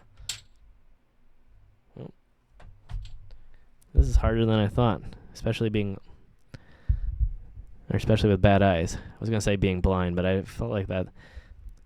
I'm nowhere near blind. I feel like that's insulting to actually people that are blind.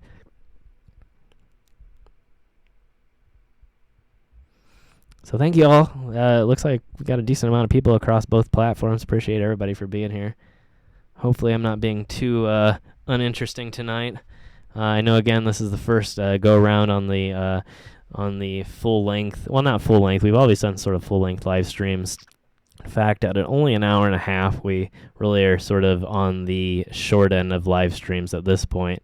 So thank you for the follow. Appreciate it.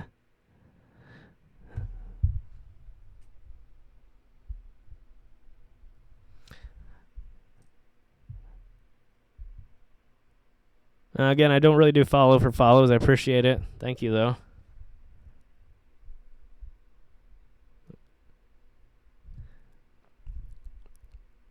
I will say my worst tattoo, I got a tribal, and that's the one I'm going to get covered up. It really just had real no meaning to me and was not part of any culture that I am a part of, so it was just kind of strange. I don't know. Not like tribal patterns that people do, but an actual tribal symbol that had a meaning, but just sort of, I could have, the execution was poor. That's the sort of the problem with it. It could have been meaningful, but the execution was poor because it had no meaning to actually me as a person, other than the meaning itself, which it meant sort of like a unity and friendship. It sort of had its importance to me, but at the same time, I could have chosen, 100 better tattoos to do it for me, to send that message.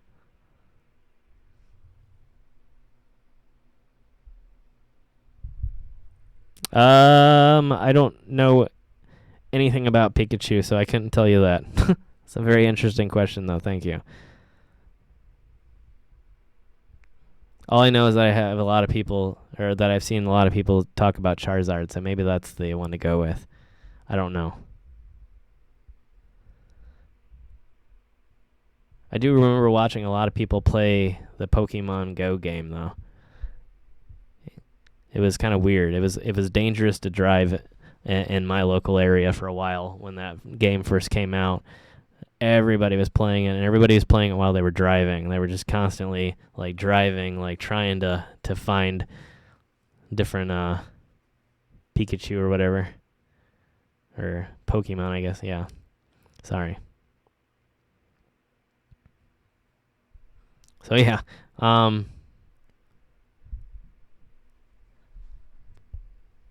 very interesting, but off topic, but that's okay. Appreciate the comment.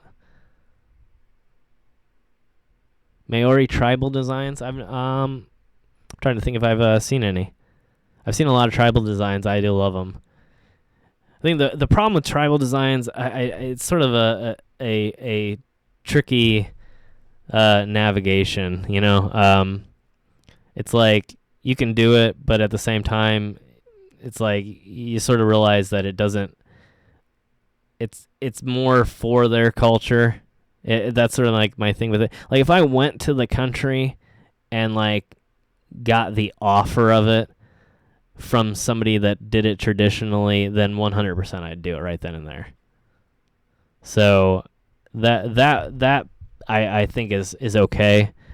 People like Anthony Bourdain did that a lot, and I didn't really, I guess not a lot, but he did it, and I didn't find that to be really a problem. But for me to walk into an American tattoo shop and get a tribal design from Africa or Australia or any native culture around the world, I don't know that I personally would want to do that.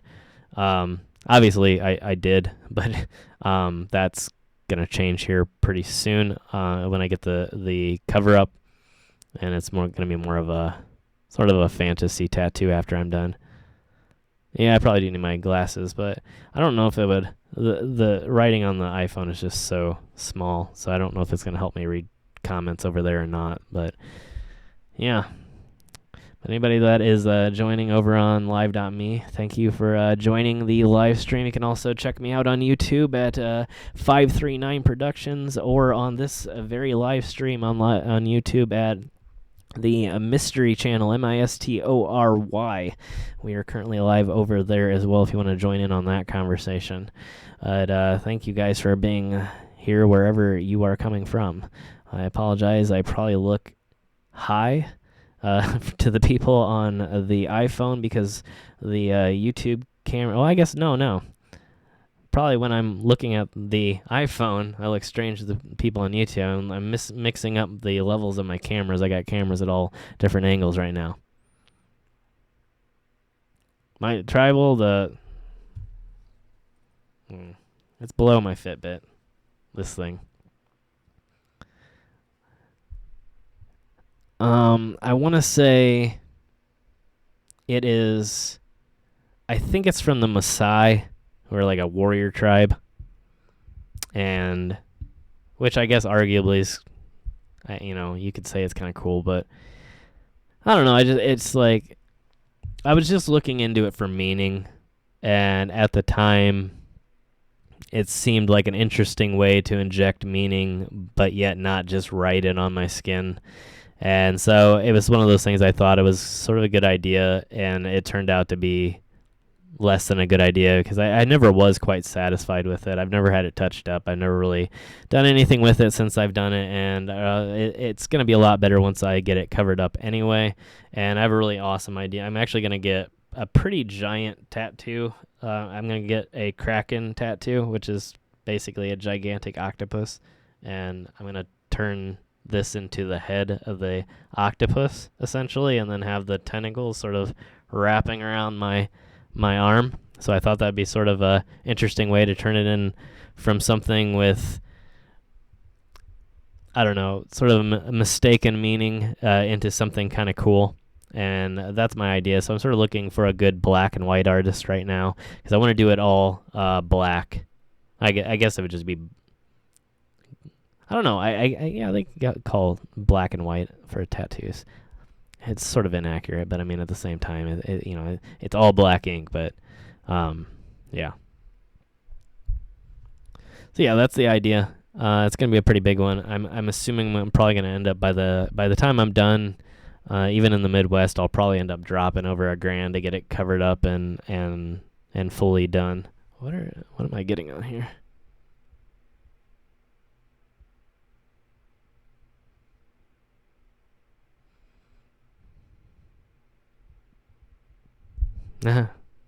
Thank you, Angelica.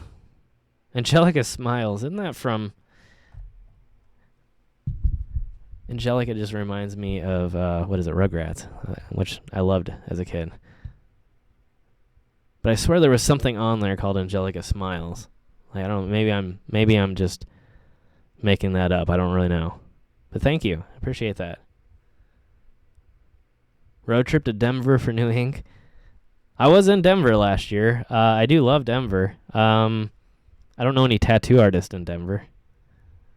If you're a tattoo artist in Denver, though, and you want to give me a tattoo, that would be awesome. I will definitely come to Denver. It's an amazing city. Colorado in general, I loved Colorado. I loved all the states I went to. I guess the hardest state I had was Nebraska when I had to go through the snowstorm and had like 8-inch icicles coming off my tires in the middle of a 80-mile-per-hour interstate highway. It was crazy, but yeah. Colorado though was awesome.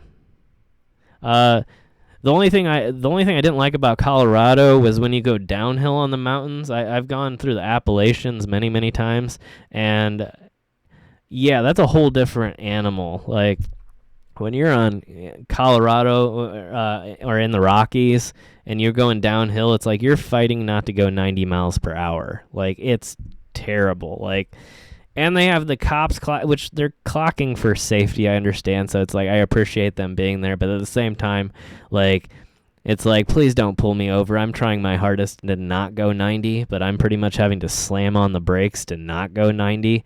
And yeah, you do not understand mountains until you've been in like something of that size. Like it is crazy.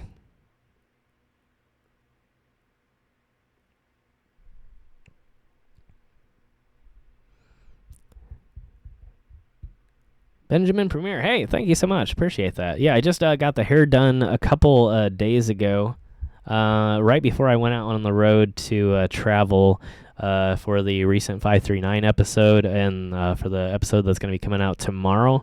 So, yeah, appreciate it. Yeah, unfortunately, right now, my toenails are also blue and part of my feet because my shower wasn't draining as well as it should. Hey there. No, I don't really do follow for follow, so that actually will destroy your account, man. If you're wanting some really good advice from somebody that's been on social media for a long time, do not ever do follow for follow. It will destroy your account. Trust me, once you get 2,000 followers and you don't have the time to keep up with their channels, they're going to stop keeping up with yours. And at that point, your ratings are going to go through the floor. So don't do follow for follow. Just if you like something, follow them, and if they like you, they'll follow you. So yeah. My favorite music album right now,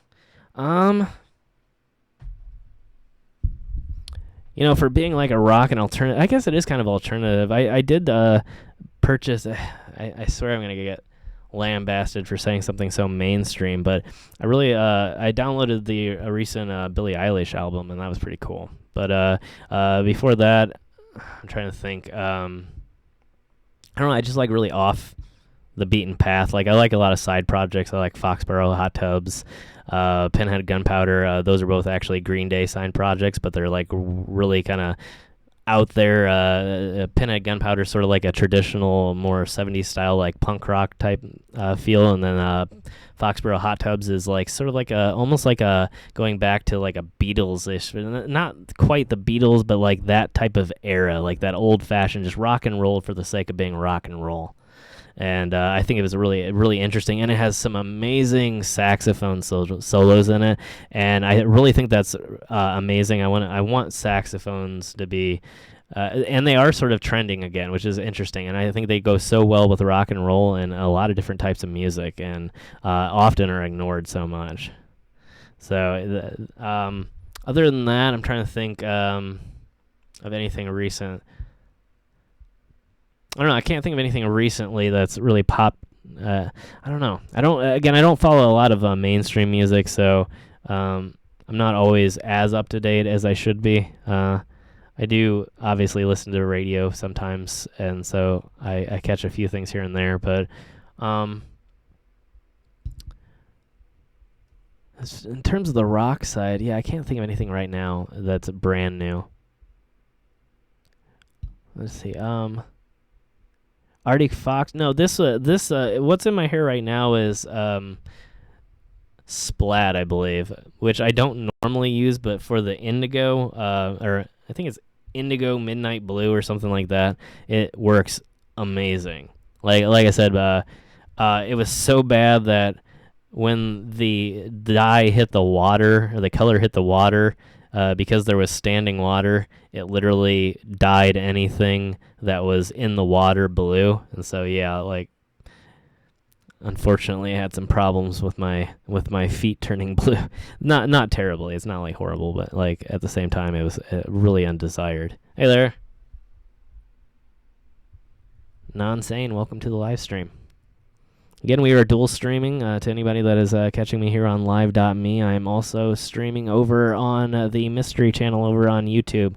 That is MIstory, MIstory, and that's why you see me holding this microphone. There is no microphone attached to my iPhone, so yeah, don't think that this is any meaning to you guys whatsoever. But Arctic Fox, though, yeah, I've never tried. Well, you know what? I think I did try a color of Arctic Fox once. I'm assuming Arctic Fox, you're saying, is the brand and not the color, I'm assuming. If you're talking about a shade of blue, then I never have used that. But I swear I've used some sort of hair dye that had Arctic in the name at some point. But it's been a while. So I don't know. Okay, yeah. I'm pretty sure. I'm going to have to look it up. Now I have both. I'm going to have to grab a tablet now and actually look up my color that I used there. It's henna. Oh, then I probably just looked it up because I actually looked up henna hair dye a while ago, and I've been wanting to try it. So I've never tried henna though. So if that's the case, then that's why I saw it, because I was about 2 or 3 weeks ago I was looking up henna hair dye on Amazon because I was going to order some in. But I know that the problem with henna is that some of them are natural and some of them are like I don't know if they claim to be henna and they just have only a certain percentage of henna, or they don't actually have real henna in it. But I know the best possible like way to guarantee is to go to actual Asian markets and get fresh henna. But I also had seen a couple places that had, again, like the Arctic Fox that had I believe it's the one if it's the one I'm thinking of, had claimed to be natural organic henna. So I would try it. But yeah, I just want to do like straight up, like I know there's different types of henna too is the thing, and there's different colors. I know there's like a red wine henna and then there's like a greenish henna. I wanted to do like the greenish because I thought that was kind of interesting, and to do like a more natural but yet stranger color like the blues and the greens. I thought that would be kind of interesting because I'm always down for the natural stuff. I think the best thing you can do is to go natural. Anytime you're using harsh chemicals on your hair and on your scalp, it's just not good for you. Hey there, Timothy. Woodbury, Tennessee.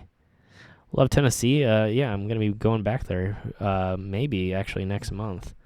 I'm not 100% sure on that, but I'm going to be doing some filming down there at some point, and I have a few cool locations to get to.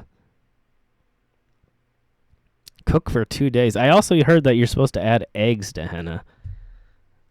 So, or at least a few people that I've seen have added eggs. I don't know what that's for, if that's to like be like a protein thing for your hair to sort of heal your hair as you're changing its color. I'm not really sure how that goes. But at the same time, sounds kind of strange to put raw egg in your hair. I guess I did know that you had to wait. Now that you're saying that, I do remember there being a time period, but I think for some reason the website I was at said like overnight, so maybe they were just given the incorrect time period. You never can tell that some of these, it's like with hair stuff and then with like food, it's like there's like your professionals out there that give like really accurate, awesome information, and then there's people that are just doing it on their own and assuming that they're doing it correctly, and hopefully it's right. So it's sometimes a little bit hard to sift through everything. So I don't know. Poseidon. Well, that sounds like a very interesting one. Is that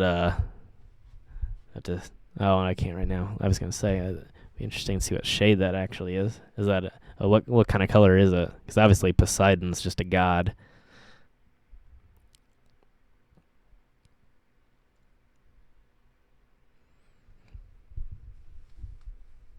Yeah, that's what makes me nervous about it. I just don't want to do anything wrong with it.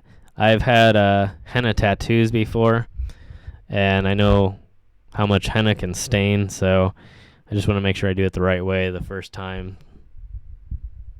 I guess staining is the idea, though, so if it stains more, then it's better. Yes, actually, the funny thing is that I was talking the other day. You can actually have a genetic condition that gives you blue skin too. There's and I might try to do an episode on it here, upcoming on 539.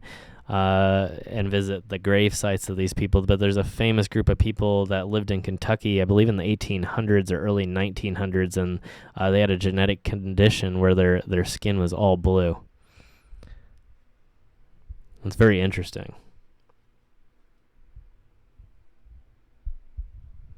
I feel like I'm going to be giving this advice all night. Actually, I don't do follow for follows. Follow for follows will actually destroy your account.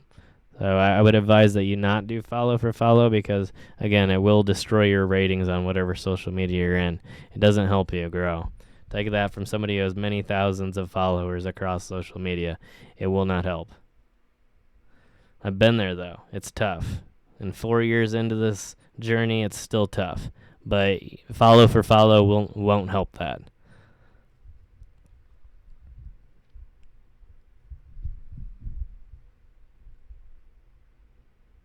Yeah, I will look that up for sure. Yeah, I think I can remember that. I'll screenshot it though here.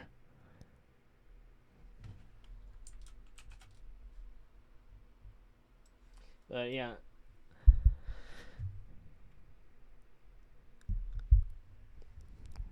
Yeah, my advice though is that if you're gonna dye or color your hair, make sure that you have great drainage. Because really, hair dye is temporary, so it's not really going to destroy like your stuff. So the only problem is if it sits there for a long period of time.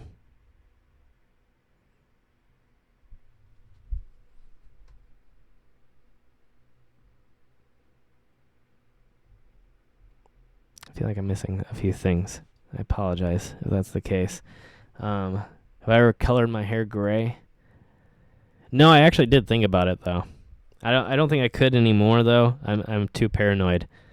It's like I see a little bit of gray here and there in my hair, and it just makes me paranoid anyway. So the thought of like dyeing it gray is like a nightmare to me now. But I honestly, when I see it on other people though, I love it. I think it's amazing, especially sort of the light bluish tinted gray. I think it's incredible.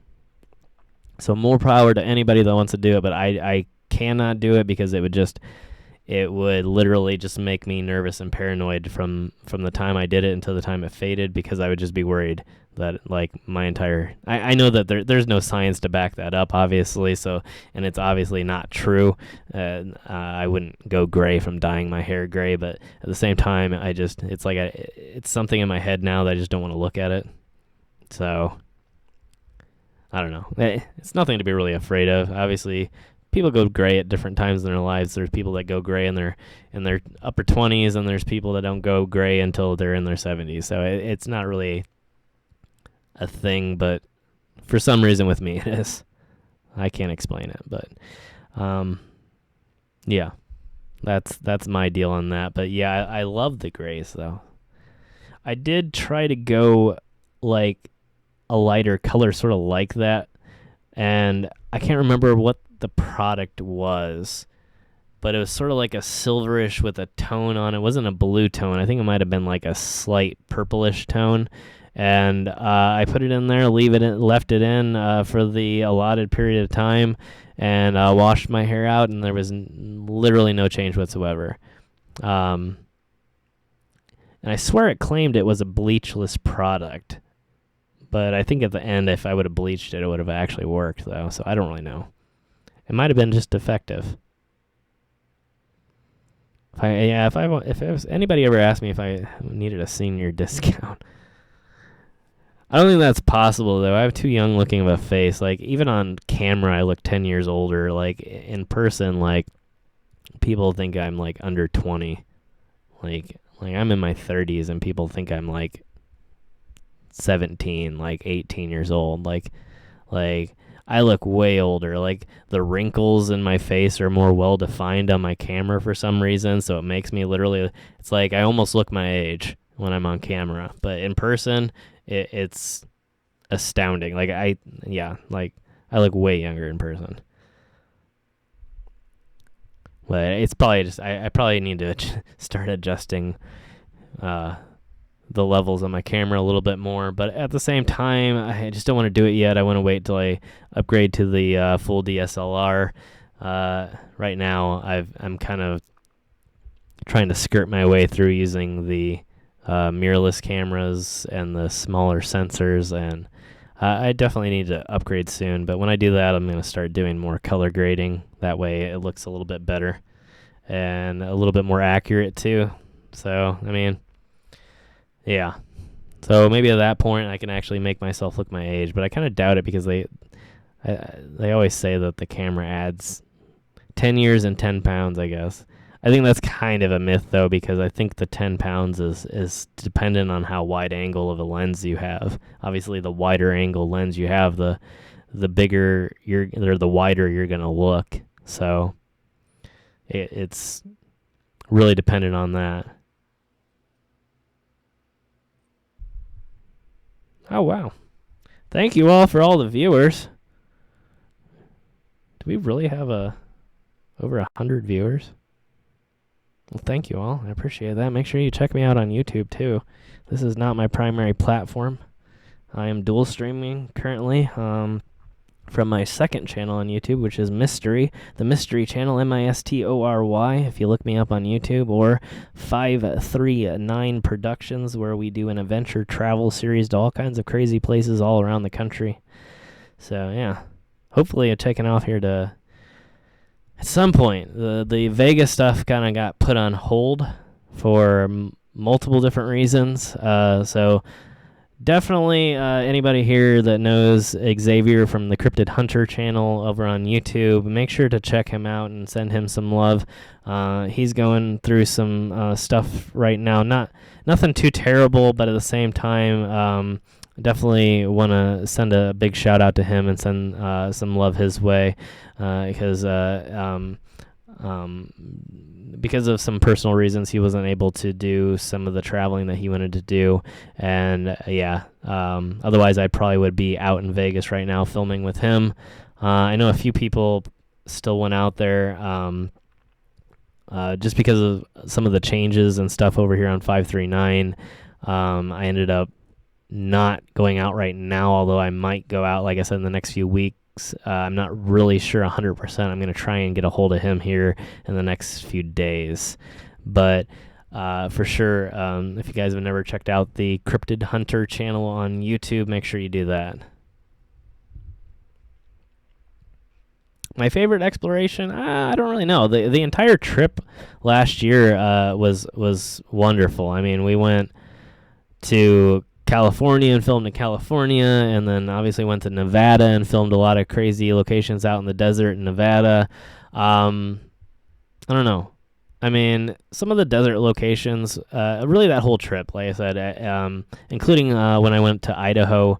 Idaho was pretty amazing too. We got pretty exclusive access, a private tour of an abandoned location, of an abandoned hotel that had a lot of history behind it and a lot of old relics still left inside of it, including some pretty creepy looking paper mache dolls that actually have been on a world tour all by themselves. I don't know exactly why, but the group that made them, which I can't recall what it was right now. If you check out the video over on 539 Productions, you can see it. But the group that made them, I guess, was world famous. But they have this weird look to them. That's all I can say. I mean, obviously, I don't want to put any judgment on people's artwork. They are pretty cool. But a very interesting location. But yeah, some of the Kentucky locations were really amazing. Some of the mountain locations were cool, for sure. We did a great explore up to Chain Rock, which is a...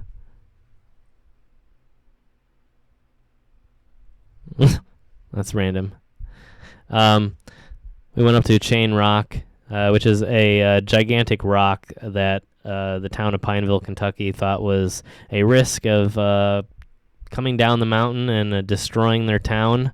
And so they employed a bunch of people to go up there and put this gigantic chain into the side of the rock and then anchor it into another point in the mountain, so that if they were able to ever to come loose, it would hopefully be caught by the chain and prevent the town from being destroyed below, which I think is sort of, I think it's just kind of to make people feel better about themselves.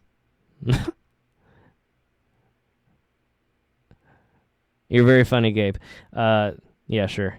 Anyway, I think it's more just to make people feel better than anything else, because at the end of the day, I don't think the chain's pretty big. I will admit that the chain links are about a foot each, and still I don't think if the rock actually cracked and came loose that it would be stopped. I think it would just break the chain, honestly.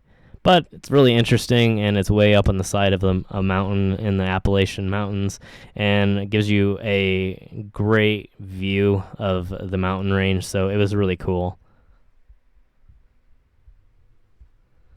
But, yeah, so I don't know. I don't have any one favorite But at the same time, I just, just everything I do, just anything new, anything different, anything out of the way and hidden, is always going to be something that I'm into. So, I'm just always looking for the next best thing is what it really pretty much comes down to. So, yeah. It's hard for me to have favorites of anything. I really just like having a variety of different things at all times. That's kind of how I stay sane. But, yeah. That's a good question, though. I appreciate it. But, yeah, I don't know if I have any other tattoo news to really go over. Since I started dual streaming on the iPhone, I really can't utilize that unless I grab my tablet. And I don't really want to disturb my computer right now as I'm running all of my OBS software and YouTube Studio software from there. So, yeah, we might pick up on that at a different time. There are some interesting tattoos to look up if you've never been out of the country. You may not realize a lot of the different types of tattoo styles. There's different places that do glow-in-the-dark ink, which is, I believe, completely illegal in the United States because it's supposedly somewhat radioactive, so it can potentially do harm over time, I guess. They actually used to have, unrelated to tattoos, but sort of related. They actually, I think it was in the 1920s, had glow-in-the-dark or luminescent lipstick, and it was so bad for you it caused tumors because it was radioactive, and that's how it gave off light. So yeah, if you've never heard of that, make sure you look it up. I mean, if you're not squeamish, you can probably see some of the images.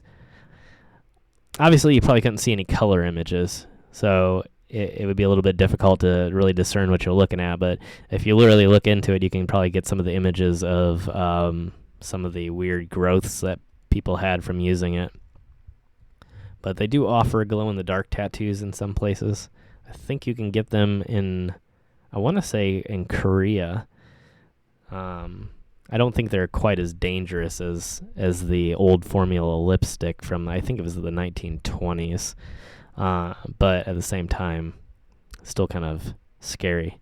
Favorite group that you've explored with? I don't know. I love everybody. I've had fantastic luck. Everybody's just been very nice, very accepting. Yeah. Just great friends. But yeah, I really couldn't say one favorite. I really wouldn't want to either. They're just all good people.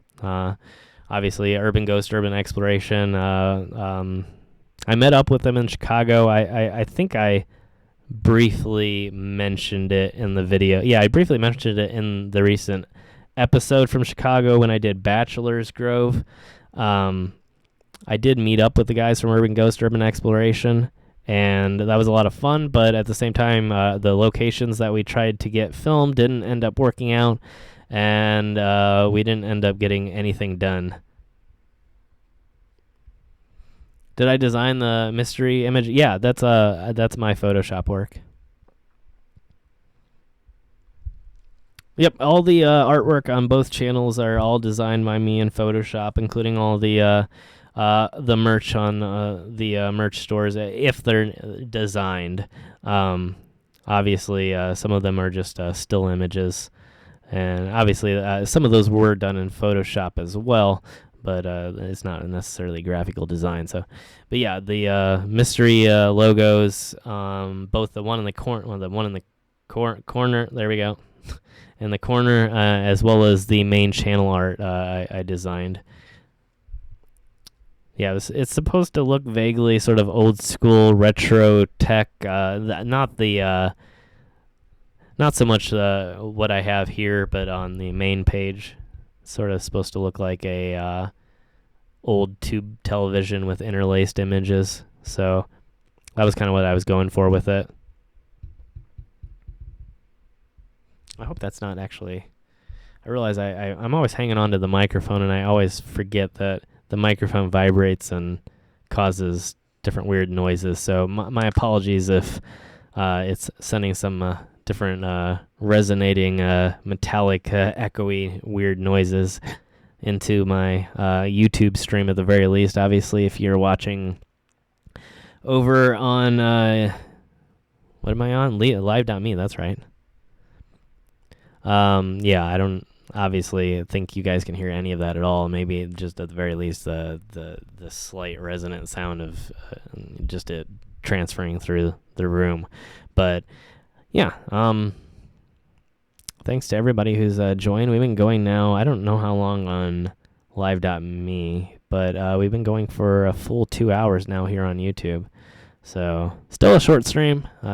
Again, we'll do another live stream that's long here. We've done the long format, like the 9-hour live streams before, and I can't remember what the longest one was. I don't know if I actually even kept it on the channel, but I know we've done at least 9 hours. The mic, not really the mic, just this is like a spring-loaded mechanism arm here to keep the mic at the same level, so if I want to adjust it, so essentially there could be a small bit of sound that comes through as the springs sort of vibrate the metal and then into the microphone and onto you guys. I don't know what's translating and what's not. You were at one of our 4-hour ones, Jane? Yeah. I haven't done too many that are ultra long here recently, but we used to do. I used to do live streams that started at like 11 o'clock at night, and then would go on to I remember one ended at like 8 o'clock in the morning. The one time, I don't know when we started. I might have not started until midnight. Videos from Farm Hunter. Yeah, actually, he got a hold of me about 6 months ago on Instagram. Was talking about possibly coming to my area. I don't know if he ever actually did, though. But yeah, I had been in contact with him very briefly. But yeah, I wasn't really sure. I have done a lot of abandoned houses and stuff in the past, but yeah, it's just getting trickier and trickier. I'm going to be doing some more abandoned stuff in the future, but it's just really, again, I don't know. You guys have to wait and see, I guess, in terms of what I'm going to be releasing. But there will be definitely some abandoned stuff, but it's going to be sort of a slightly different type of format. I guess it's not that secret. I really kind of want to do like larger type scale videos, like I was saying earlier, and to do longer format and possibly do like multiple locations in a single video, so that we can sort of have a variety of different locations, a variety of different things to explore and check out, and have like maybe like a 45-minute long video or at least a half-hour long video. So that's sort of the plan moving forward, while at the same time still actually having episodes like the ones that we have where it's just a destination episode.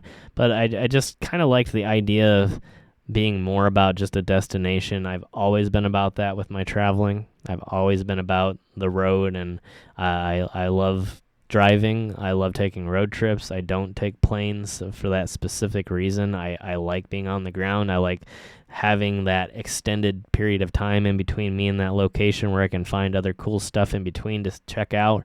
And I don't feel like the 539 Productions channel has quite done that whole side of me justice.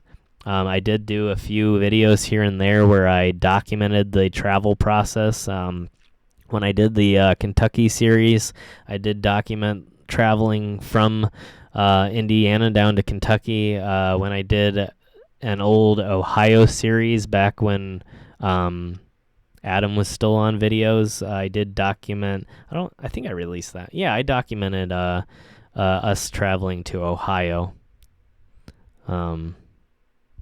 Yeah, that was an interesting trip too. If you guys haven't checked that out, probably one of my more close calls on explorations. And yeah. Whew. All right. Thank you. I love the Helltown videos too. I'm just happy I didn't get arrested. I thought I was going to jail that night. I will tell you the truth. As we were sitting there with the cops, we were having a conversation. Me and Adam and his fiance were having a conversation with a couple of the officers, and as I overheard them in the background, they were essentially gesturing at me and saying, he knew what he was doing, and I thought that was kind of it, but I did pay for it. I did get a $130 ticket, but I did not go to jail. I remained free, and I ended up in my hotel room at the end of the night, so that was good. And I ended up making a fan out of a police officer who, I don't know if I ever said that before, but one of the police officers actually ran up to the window after everybody else left and knocked on the window. And when we rolled it down, he said, "Look, I know I had to give you a ticket, but he said I had no choice. My department was telling me I had to." He said, "I tried to do everything I could." He said, "But I don't want you to be disappointed or to think that what you're doing is bad. I think that what you do is really cool, and I hope that you continue to go to do it from here forward." And he literally said he'd be waiting to watch that video. So one of the cops that literally almost arrested me then watched the episode, and to the best of my knowledge, maybe still watches to this day. Yeah. So it's just a weird scenario. I made a fan out of somebody that almost arrested me. So that was kind of an interesting scenario. So, I mean, not something that happens every day, but, it's a story to tell. But, yeah. So, needless to say, the abandoned stuff, again, is very complicated. You have to be very careful with where you go and not to step on the wrong toes. So yeah, you got to really watch yourself. But it ended up turning out for the best, ended up turning into a really cool story.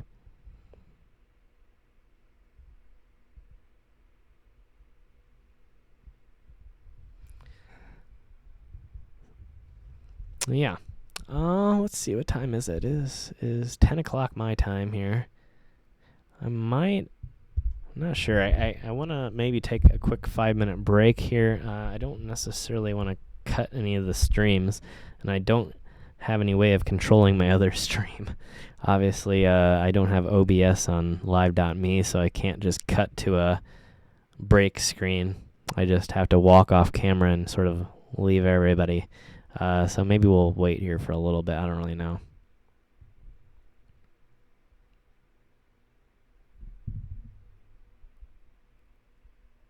Oh, yeah, I've done a couple different tunnel-type episodes, whether it's the abandoned train tunnels or the drainage tunnels that we did.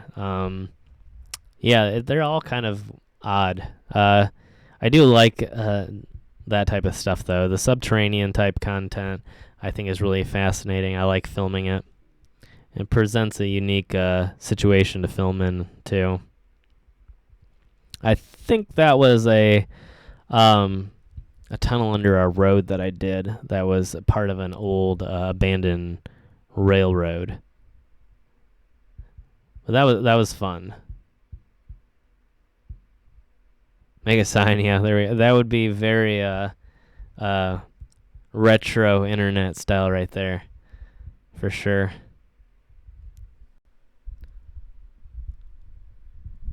I remember back in the day when it actually was a trend to do that. Do I film movies? Yeah, I film an adventure travel series on YouTube. I'm actually dual streaming right now, so anybody that's over here, I'm actually streaming on my second channel on YouTube, which is the MIstory channel, MIstory. And if you want to check out some of the adventure travel series that I do over on YouTube, that's over at 539 Productions. Yeah, I don't normally stream on live.me, which is why I have very few followers over here. Yeah. So right now I'm actually streaming from both YouTube and live.me. So we just sort of decided to try something new tonight and trying to hang out with a few more people and maybe broaden our well, I guess broadcast. That sort of sounds redundant, but at the same time, yeah, just wanted to reach out and try something new. I haven't. I think the only other time that I've actually streamed on live.me was I did a weird, really bad lightning storm that hit here. I think about a year or so ago. I don't even know if that's. I don't think you can save live streams on here. I don't really know much about playback on here. I don't think you can do playback, but yeah, the only other time I've live streamed was during like a really crazy storm. So yeah, I do create films. But thank you for the question. I appreciate that. A good question.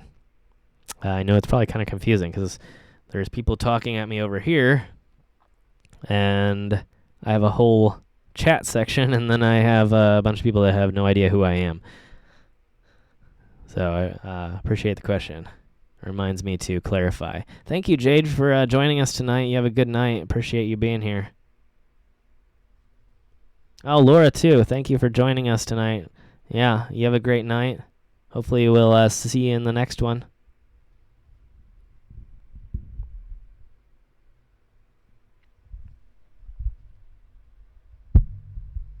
Thank you to everybody joining me over on live.me. Again, we are dual streaming from YouTube, so if you're wondering why the questions are strange and you have no idea where they're coming from, they are coming from the MIstory channel over on YouTube, MIstory. So if you want to check it out or join us in that chat, you're free to either stay right here in the very cool live.me chat here, or you can join us over on the MIstory channel or on 539 Productions if you want to watch some long format, actual full episodes.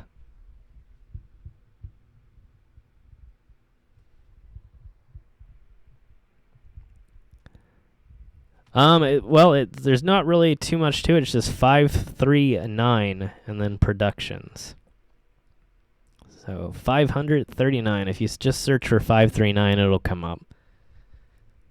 I think I have enough followers now that if you just search 539 on YouTube, so if just a regular, not spelled out, just the numbers, just 5, a 3, and a 9. Just search that and you'll find me.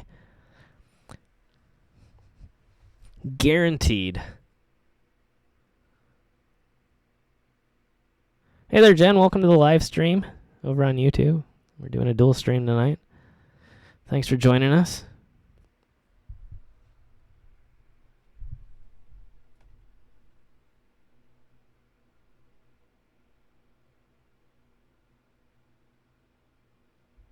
Okay. Yeah, and again, thanks to everybody over on live.me. And again, the microphone is for YouTube, so don't assume that I guess, yeah, I keep saying that, but I could probably just hook up a Bluetooth microphone and it would work just fine. Awesome. Yeah, see, I told you. I'm not big, but I'm not super small, so like, yeah. If anybody just searches 539, it's me.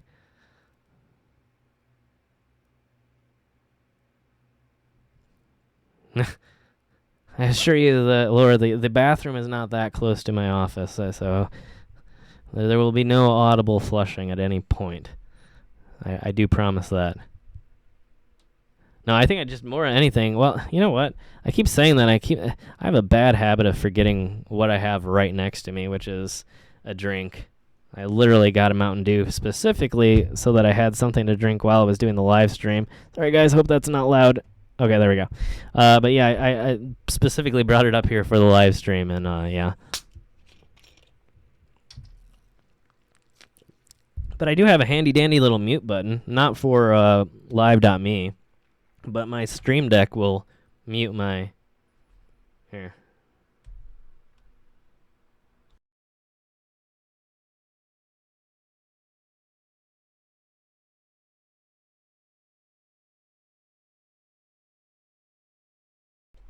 Yeah, anyway, there we go. So yeah, I do have a mic or a mute button.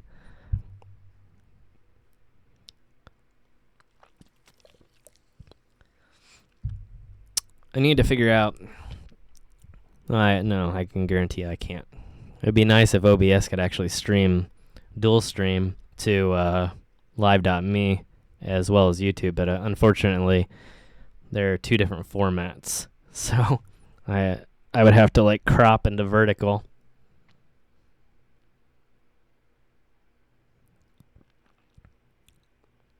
Oh yeah. I realize how dumb that answer probably actually sounded. Their comment was to actually hit a mute button. That's why I was specifically referencing it. But I do appreciate that. I don't really know much about the whole live.me.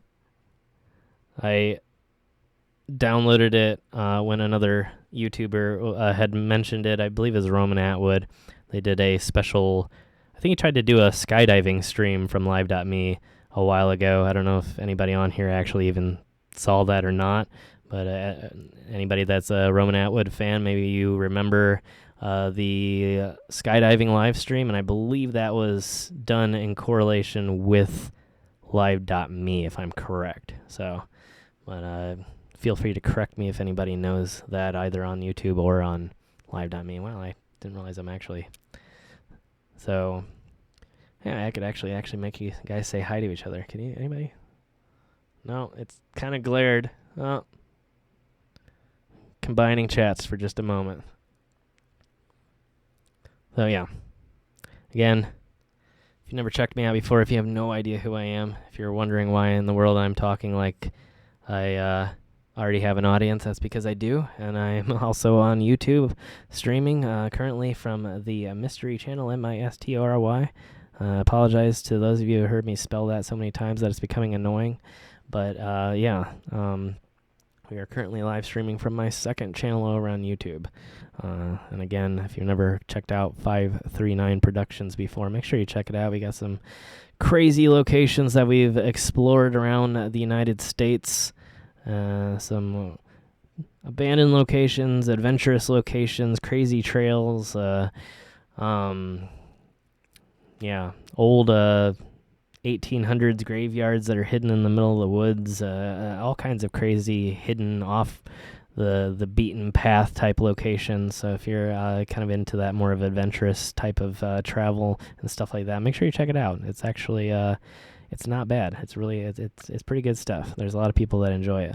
So if you're into the urban exploration, the adventure travel, occasionally I meet up with some ghost hunters and do work with people like that.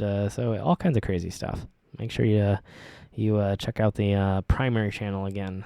And again, if anybody on my second channel here on YouTube is in the same situation, maybe you don't know who I am, maybe it's the first time you've ever seen the live stream, make sure you check out the primary channel, which is available in the links on my on the main page of the second channel. Or again, if you're joining me on live.me, you can always just search for 539 on YouTube, and that will pop up my channel.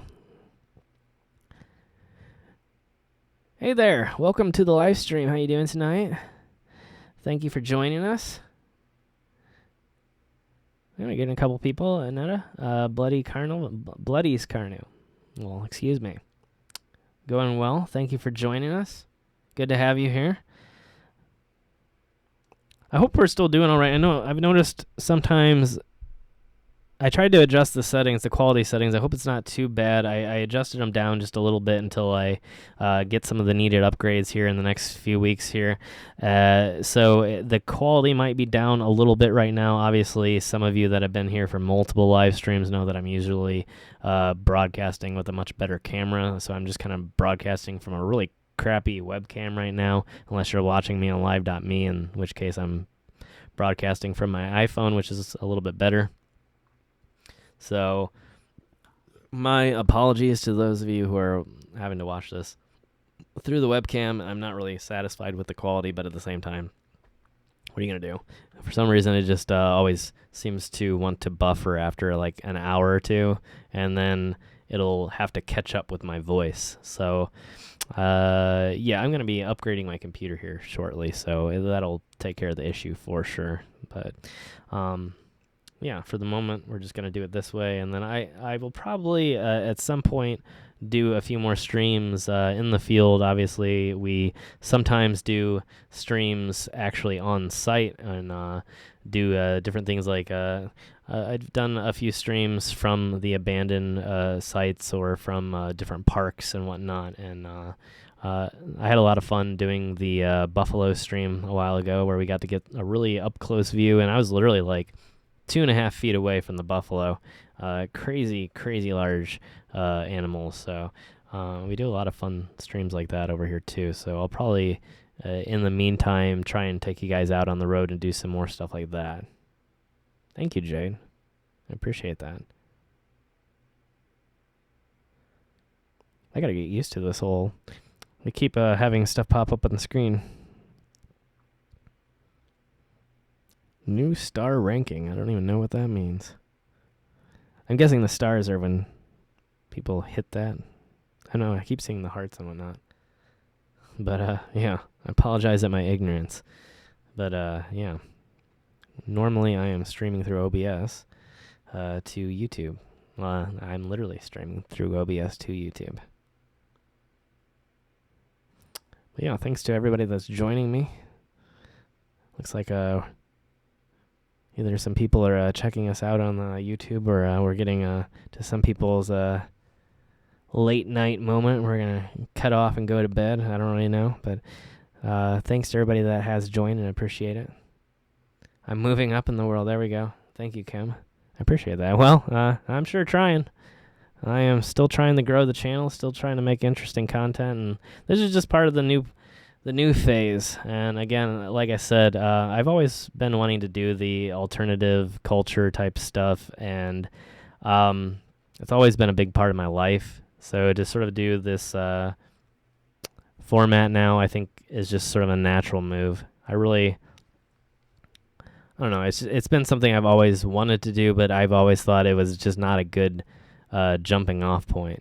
I felt like the adventure travel gave me a place to start from, and obviously that's going to continue to go from here on out. I mean, I'm always going to be doing the 539 productions. I'm not intending to stop that anytime soon. I'm going to continue to make adventure travel content over there, and I'm just going to keep it at a level that's sustainable and continue to create more content just like this, where we can discuss things like tattoos, music, and all the crazy little facets of alternative culture that sort of permeate our world here. So, juggling and Australia, yeah, that's kind of interesting that one stream can see me holding the other stream. All right, I'm going to put this down for just a second here, though.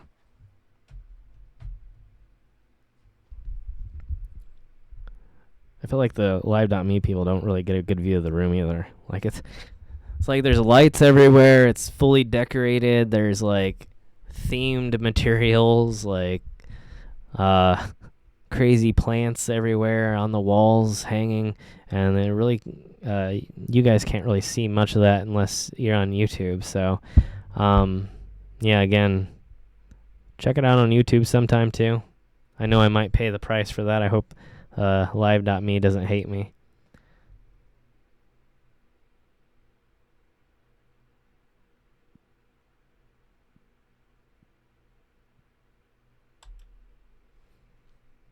Are you talking about the Hatfields? Yeah, it's an interesting story. Yeah, a lot of people don't know that Hatfield feud, you know. It's kind of interesting.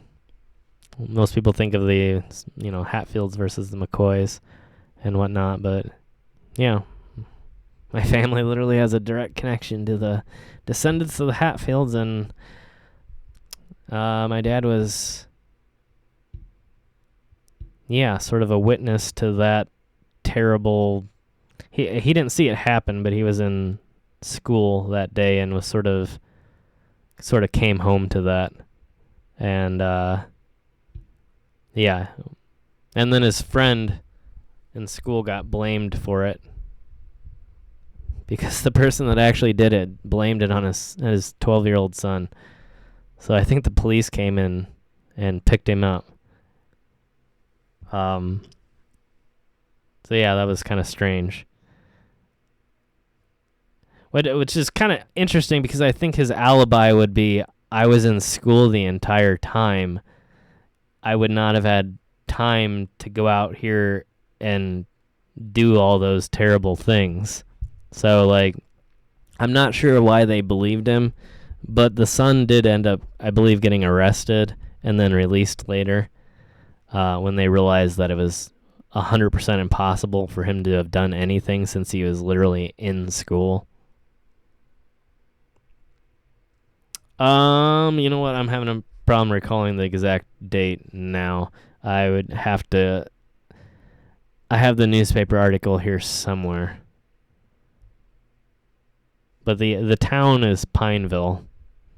So if you look up the Pineville and that's the problem is that when you look up Hatfield anything, it's just going to come up with Hatfield and McCoys. It is the same family, but just descendants. Yeah, because he was in the same class as my dad. So they were literally in class together when it happened. But no, it was his dad that did it. His dad was I believe in his 70s. And they had gotten into a feud because of a tree, essentially, that had either fallen onto somebody's property. I think it actually had grown onto somebody's property, and they had cut the tree down, and somebody wasn't happy about it, basically. And so they ended up, I'll let you look. I mean, I think 4 people ended up dying in that whole situation. Yeah, I kind of found it interesting that it didn't get much more attention because they were direct descendants. Like, the newspaper reported that they weren't, but I was able to confirm through family and the people that knew them that they were direct descendants of the actual Hatfields. So I don't know why it wasn't more famous than what it was. I mean, that's pretty significant if the people that, sort of went through that, or at least the descendants of the people who went through that whole feud, the Hatfield and McCoys, then got into essentially another feud, and then it's sort of, you can find it here and there. I've heard that it's been on a few historical documentaries, but it's kind of hard to actually find information about it, even though it was just such a famous family.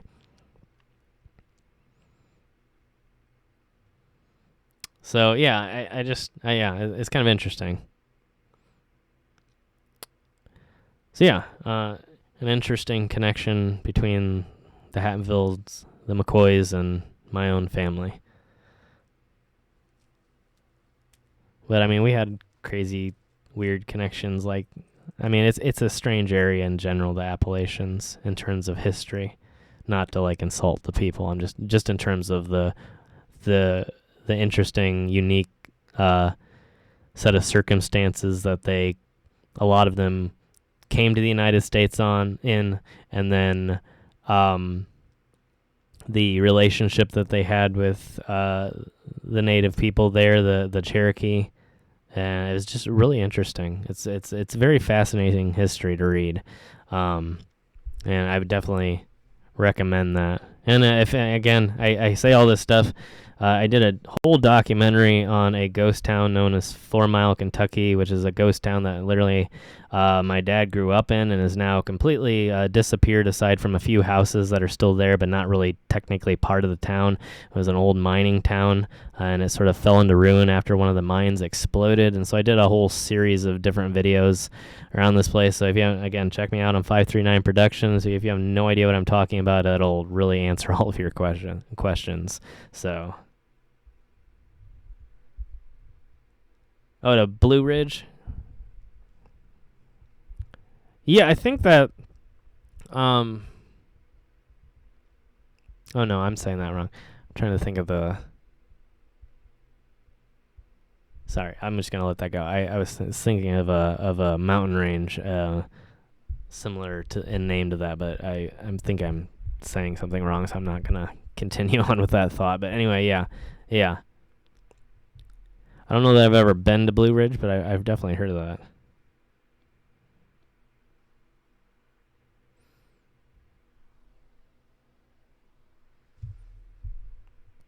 So yeah, what are we doing here? Let's see. 2 hours, 39 minutes, 26 seconds.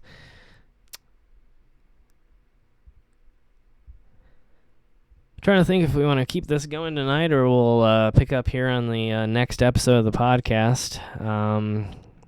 Again, if you want updates on the podcast, if you, again, some of you that are here now, especially if you're not part of the regular crowd, you probably don't know what I'm talking about, but this is part of a alternative culture podcast, although we have not really been talking about anything but travel for a while. We were talking originally about tattoos and music and whatnot, and sort of introducing the new podcast, which will be appearing on the second channel on YouTube, which is, again, youtube.com/MIstory, MIstory, not spelled like the traditional spelling of mystery.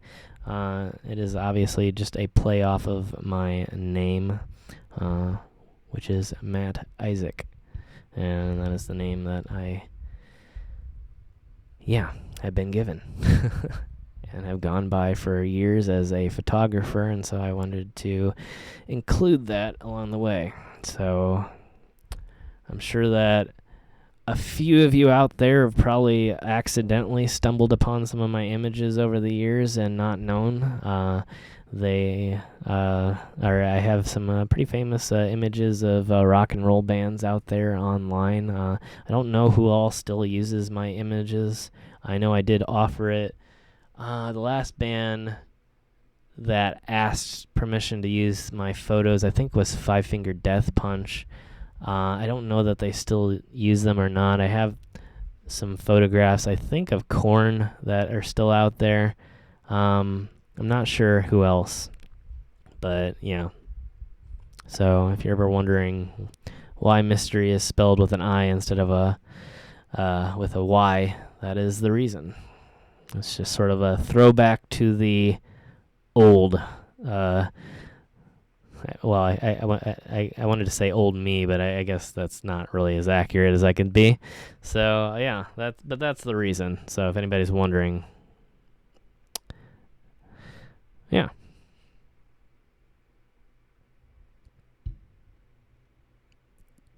The name on my birth certificate is Matthew, but I've always gone by Matt.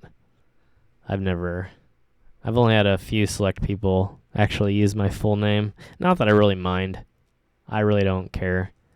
Whatever you want to call me, but usually I go by Matt.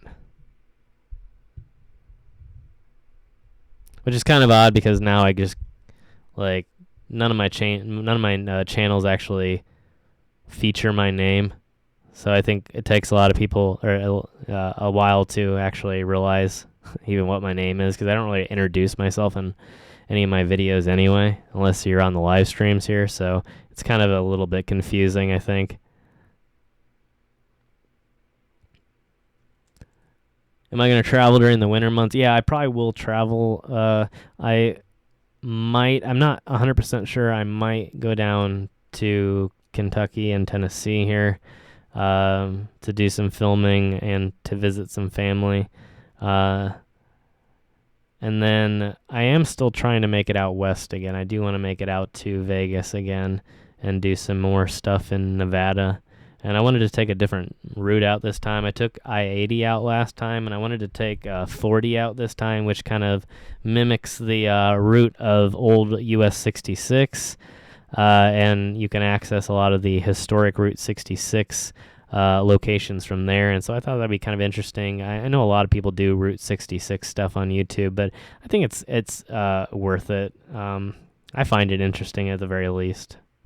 But yeah, I don't know. Maybe it's a little bit overdone, But at the very least, I wanted to take a different route because that way I get to hit a bunch of different states this time on the way out. I'll get to hit Texas. I'll get to hit Missouri. I'll get to hit Oklahoma, and then I'll get to do Arizona. A lot of the places that I missed out on last time because of having my driver's license issue. I was going to take, originally, once I went up to Idaho, I was going to go back down south to Vegas again and like spend the night in Vegas, and then I was going to leave out again and head back up through the historic Route 66 and film all that on my way back. But because of my driver's license expiring and I couldn't renew it online that year, which is kind of annoying, I had to actually drive all the way back home and physically renew my license in person, which kind of irritated me. I'm sure there's some security regulation behind it. I don't really know, but all I knew is it literally cut my trip short. Otherwise, I would have been on the road for a full month. I think I hit the 3-week mark, but I unfortunately fell shy of the full month on the road. But we did make a full 5,000 plus mile round trip. Yeah, so it ended up being pretty lucrative. Or not lucrative, but yeah.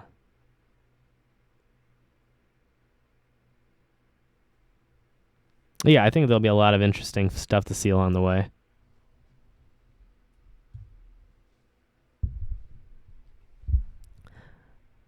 I don't know, every time I go to update people on live.me, I realize I also grab the microphone as if the microphone's doing anything whatsoever for that live stream.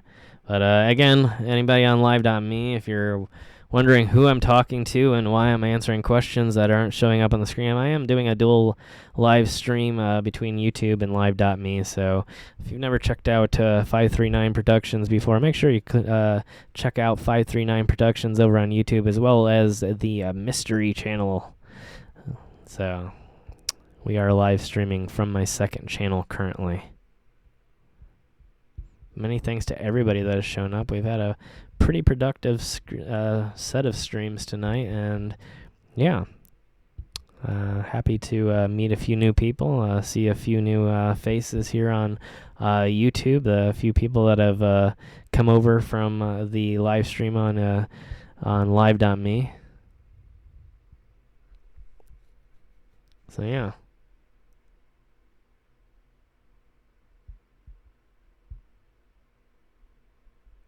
Oh, $40 more to renew. That's crazy. Yeah, I don't know how I feel about it all. I think it should be.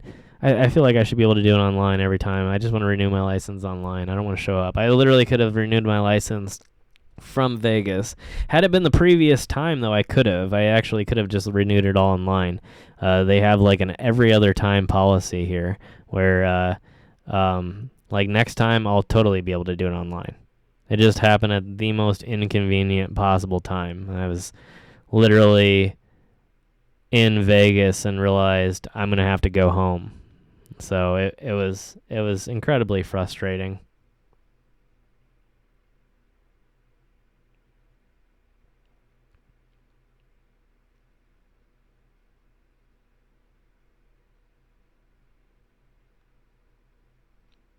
Are we talking about Washington? Yeah, that was a very, very beautiful. I want to make it up to some of the more northern states. I would like to make it up to Oregon and Washington, and then on the East Coast, I really want to make it up to like the New England area and do more stuff like towards like Maine and Connecticut and New Hampshire, things like that. Maybe even do like a Rhode Island adventure. There's got to be some crazy stuff to see in Rhode Island. I know it's small, but there still has to be some fun stuff to see there. I feel like we can make some really interesting episodes over there. I don't really know, but I aim to find out at the very least.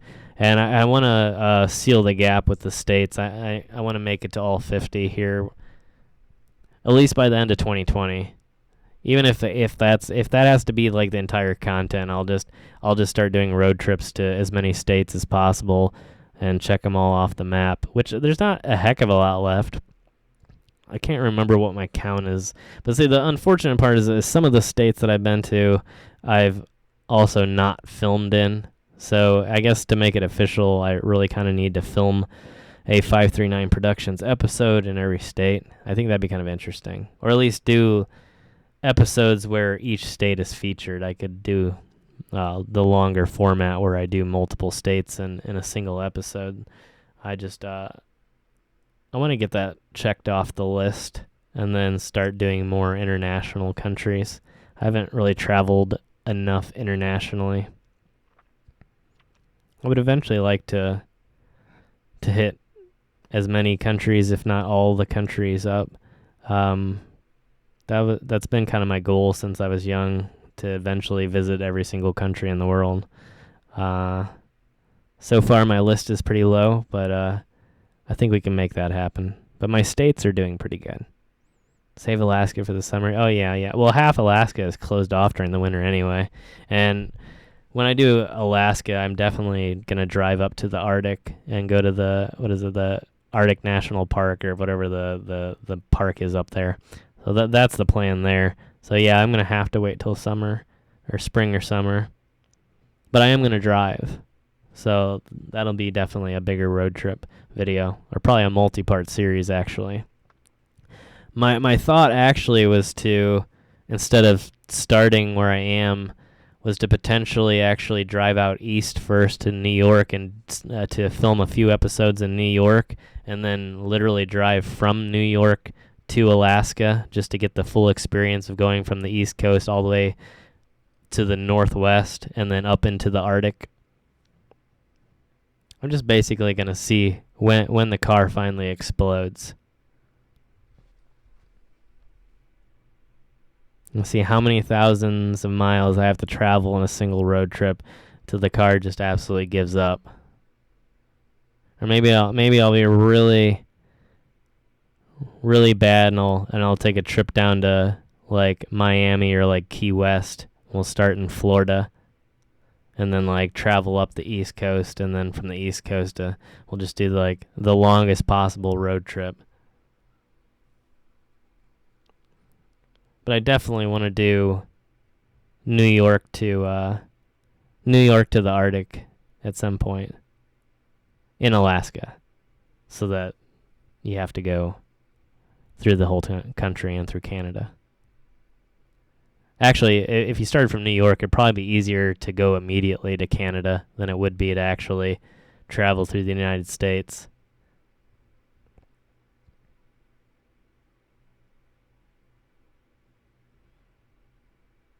Yeah, I've got so many. There's a lot of different crazy trips that I have planned. I need to... Whoop. That was weird. Yeah, I need to start doing some of the cooler road trips. I have a few island trips that I need to do here soon.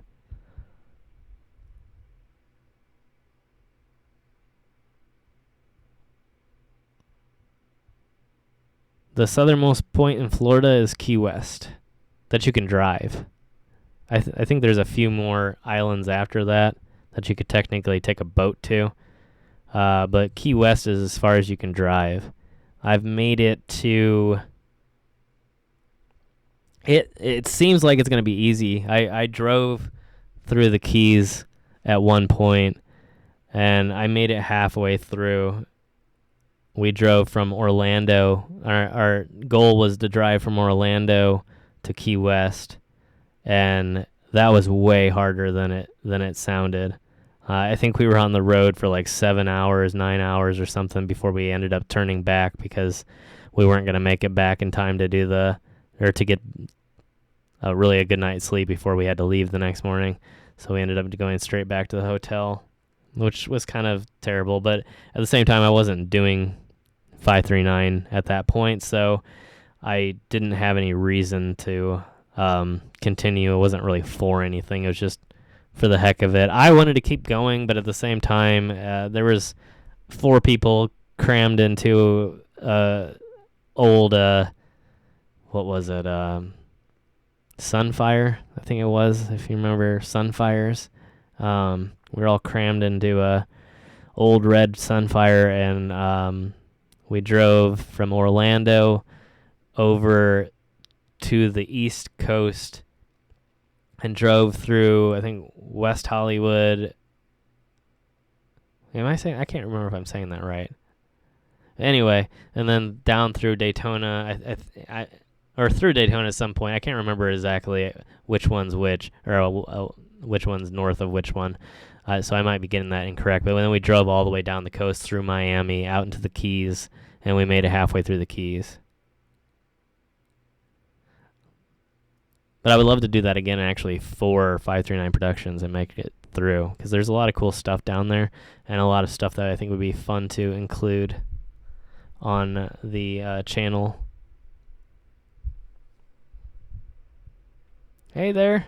Thank you. Yeah, we just started up episodes yesterday, and it's been great. Another new episode's coming out tomorrow at some point. I don't know exactly what time in the morning it's going to come out. Probably not in the morning, actually. I probably will release it in the evening tomorrow, and then we'll have another episode coming out on Wednesday. So going to be a full week. I think we might officially, again, though, cut down to 3 episodes a week. Again, some channels can do it, some channels can't. For whatever reason, with the new YouTube algorithm, it does not help me at all to do any more than 3 a week. It ends up starting to hurt the other episodes after I get to the 4 mark, and so I don't think it's, at this point, smart to continue in that way. So I think the best method for me to bring more content to you guys is to broaden the content and to do more on the second channel, and to do more fun stuff like doing the dual streams with Live.me. So that's the idea. We're going to keep doing that. We're going to do the podcast. I want to do like a bi-weekly at least. I'd like to do it 3 times if possible. And again, like I said, do like 2 times a week on YouTube, and then maybe like once a week on Twitch, so that we can sort of hit different platforms, and then maybe again have like some sort of dual stream going here, so other people can join in these streams and ask questions from different platforms. So that's the idea at this point. Again, the podcasts from here on out are going to be a lot more planned out. They're not going to be as random as this. I, again, was just using this as a introductory episode to sort of explain the content and give a brief example of what it's going to be like. But at the same time, it was a lot of fun. I think we had a pretty productive first episode here. I think it's going to really turn into something cool, especially when I can start producing it more and have the images ready that we can show on the screen, and different graphics and things like that. I think it's going to be cool. And again, something that's very near and dear in my heart, alternative culture. I mean, obviously, I wear it on me every day. I have tattoos, I have piercings, I have wildly colored hair and wildly different fashion. And yeah, I'm not hiding the fact that this is how I live my life, and definitely advocating for more people to do the same. Big Steve, hey there, man. Appreciate you being over here on the channel. Good to see you. Big Steve again, I met up with when I was out in California. We checked out some crazy places. Actually, some of the most popular places on the channel. I don't remember how many hits those are up to now, but I think combined with the 3 episodes that Steve and I filmed together, I'd say it's well over 200,000. Yeah, good to see you, man. Appreciate you being here, as always. Yeah, I've made some incredible friends here on YouTube, and it's been a really great experience. I think it's one of the things that a lot of people don't think about when they think about YouTube and creating a YouTube channel is you really get to meet a lot more people like you know. It's your birthday today, Steve? Are you serious? Your birthday is literally like, let's see, what is the date today? Your birthday is 5 days after mine.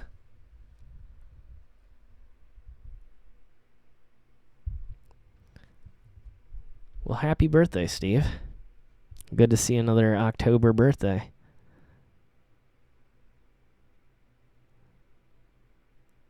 That's crazy. Thank you. Yeah, that's kind of the other reason I've been sort of sparse on my uploads recently.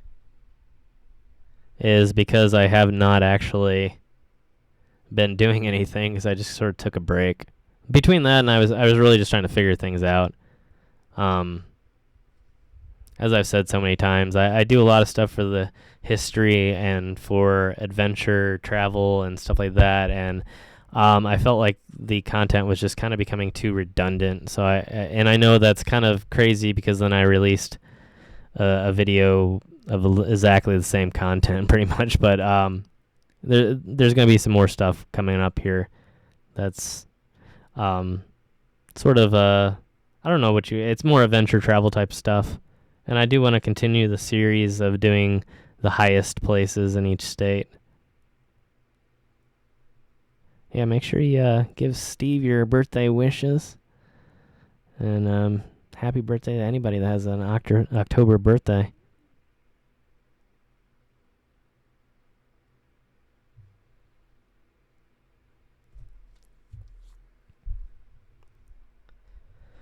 Wow, I think I finally have about ran out of things to say at this point. Again, I'll have a lot more lined up for the next time, and so we'll have more news, more any crazy stories. Like I said, I wanted to start doing some interviews and stuff like that, and again, maybe we'll do like when I do finally make it in to get the cover-up job done, I'll bring all of you along and live stream the tattoo. I might be getting my nose re-pierced here too. I might do that on stream too, if everybody's not too squeamish. And get my septum re-pierced, since I lost that piercing about 2 years ago.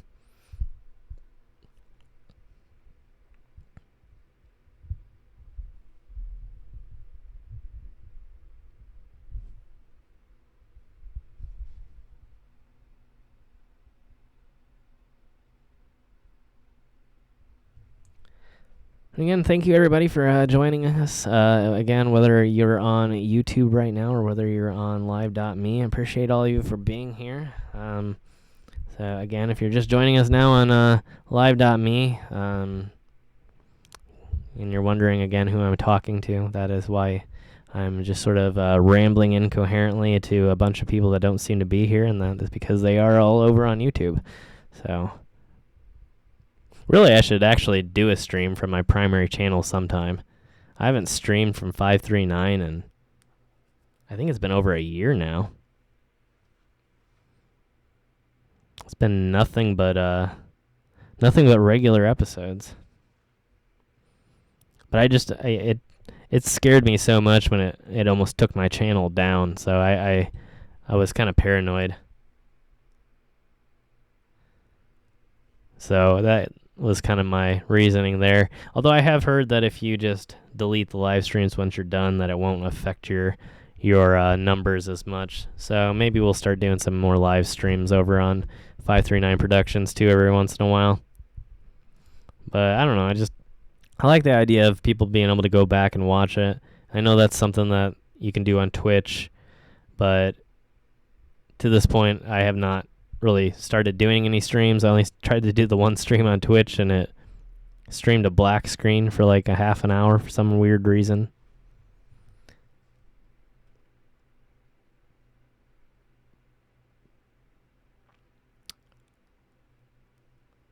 Well, it basically would work just like the YouTube. If you're subscribed to me over on Twitch, you can get notifications. But sending out emails might be a little rough unless it was notifications through the email. Twitch is like YouTube, but it's more live stream oriented. It's also more gamer oriented, but it's starting to sort of spread its wings a bit on that end of things too. And there's a lot of cool streamers over there that do IRL streams or real life streams, including the famous actor Andy Milonakis. he does a live stream travel series over there. He was just in Greece, I think, a few weeks ago doing some streaming from different islands, which was kind of cool. But he also occasionally just walks around Hollywood streaming. So yeah, that I would like to do that as well. Just to sort of broaden the audience, meet a few people, or new people, touch base with some people that don't normally even get access to 539. On Twitch, my search ratings would be almost 0 since I really haven't done anything with it yet. So it would kind of sort of improve that and allow people that normally only use Twitch to get a glimpse of what we do over here. And yeah, again, just be another platform to utilize. There's some unique features going over there and some stuff that I could do that I couldn't necessarily do on YouTube. I think I can still do, if I do the music stuff, I think I can still do covers on Twitch, which I think covers are a no-no on YouTube right now. You get demonetized if you cover a song without permission now. So I can't really do that. So that's unfortunate because there is a lot of interesting songs I wouldn't mind trying to do covers of, but it's just, again, gotten increasingly difficult to navigate those waters. It's like if you do a cover, you have to take the monetization off of that video, or you might end up getting a strike against you, which isn't necessarily a problem. It's not all about the money, but at the same time, remembering every time that you do one video, you need to make sure it's off. It can get a little bit tricky. And so having a random strike against my channel for no reason is kind of a sore spot. I wouldn't want to do that, so I don't know. Well, happy birthday to you too, Laura. To all the October birthdays out there. All my what are we, Libras? Is that what the October is? I don't really pay attention to all that, but people always end up telling me what I am. Yeah, Twitch is under 539 Productions as well. So if you look me up on Twitch, that is my username there, although it is branded. So it should be, it's branded the same way as the YouTube channel, so it should be easy to recognize, but I don't know how well it comes up in search results. I assume since 539 is pretty unique, there's not going to be many other channels with that in the name. So I'm assuming if you search for 539 on Twitch too, it should pop up. Thank you, Laura. I appreciate that.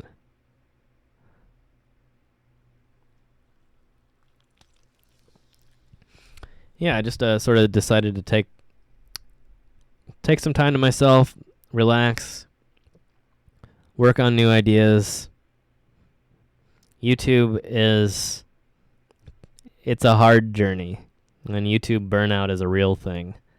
And I've been going at this hardcore for 4 years now, and it will take a toll on you. It is every bit as hard as any 40-hour a work week, job that you can do out there. Not obviously, there's some stuff that are just way up there. Obviously, we're not talking like I'm not comparing it to coal mining, but like at the same time, it's hard to keep up with. It's hard to stay in contact with people. Thank you, Steve.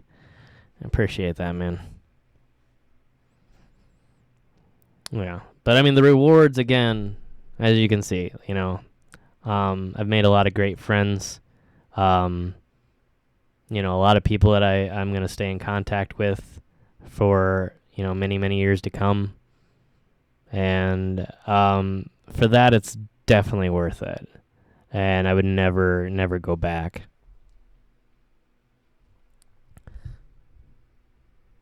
Thank you, Steve. Well, I'll tell you what,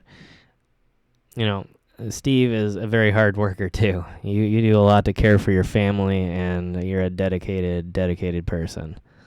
So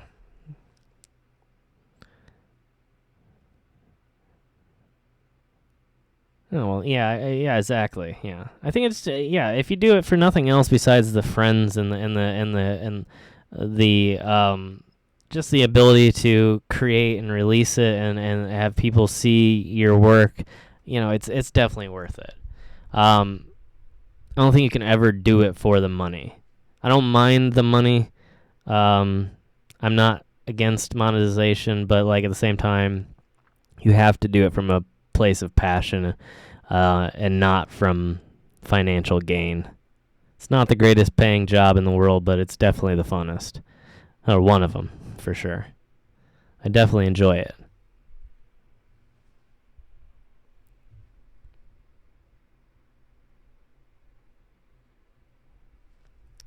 Oh, well, happy birthday to you too, Manya. Thanks for joining us here.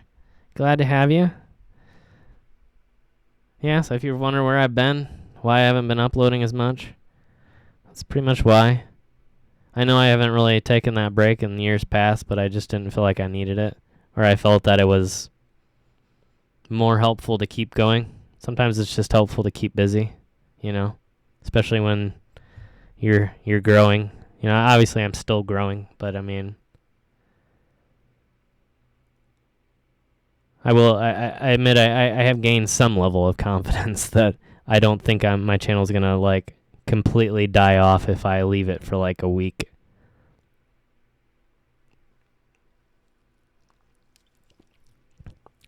Yeah, absolutely. Like, my goal is not to be the richest person in the world. I just want to be comfortable.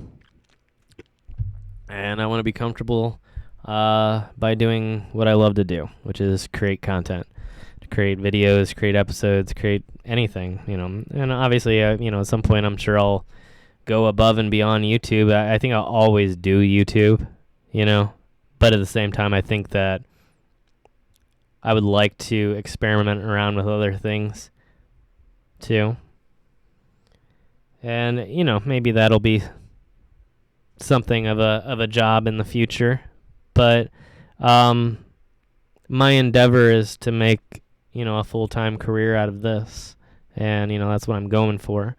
But, I want to be a hard worker, and I want to not just do one single channel. I want to create more channels. I want to create different types of shows, different types of content.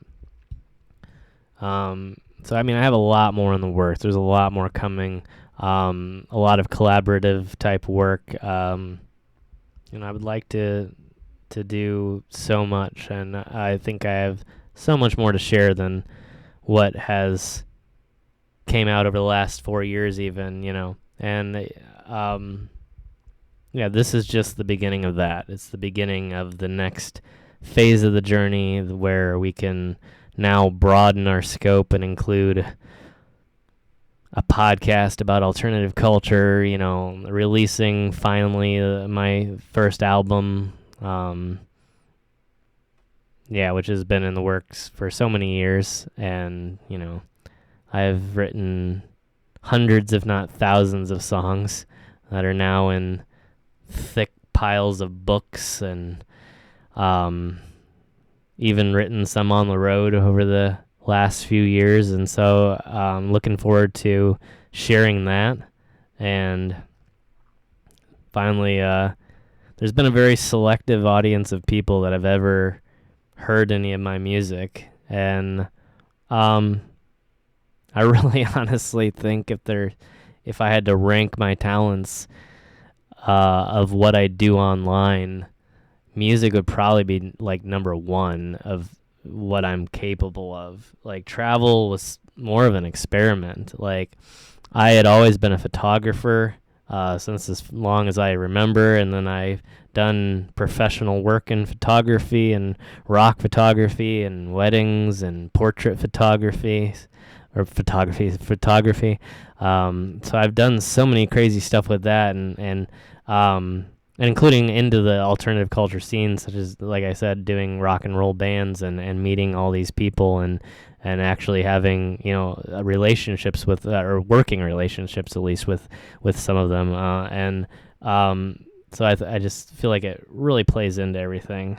I know I'm kind of being scatterbrained here right now, but I'm trying to pull everything together. Do I sing? Yes. Yes. I sing, I play guitar, a little bit of ukulele, some brass instruments. I can fumble my way around the piano a little bit. I've got actually a cool little, it's not a piano, but I'm going to use it for one of my albums. It's an old air organ, and I forget which band. I think it's Plain White Tees. They feature it in one of their albums. But it's this really cool organ, and it not only plays with a regular keyboard, but it actually has physical keys, which are chords, and you can play different chords while playing the keyboard at the same time, and it has this really unique sound to it. And it's one of the instruments I'm going to try and incorporate into at least one of the albums. I have a bunch of different ideas, including some very, very YouTube-esque type things, sort of almost like challenge videos meet music, which to my knowledge, what I'm going to try has never been done on YouTube, so I'm really excited to do it. I'd love to bring in somebody bigger than I am to help out. I don't know who I would be able to contact. I don't know who still knows me, or if any of them would work with me, but I really have this crazy idea. I'm not even going to say it right now, just because I know it's good enough that people would steal it and use it, but I really want somebody in the music, not necessarily in the traditional music industry, but just in the music scene in general. I want somebody that would sit down and work with me, because I have this crazy idea, and I really, really am confident that it's probably one of the cooler music ideas, at least YouTube-wise, that has been done on the platform. But I'll poke more at that later and update you guys on that one. But I hate to leave you guys hanging and just keep plugging a project that I won't tell you about. But I'll just leave it at that. But yeah.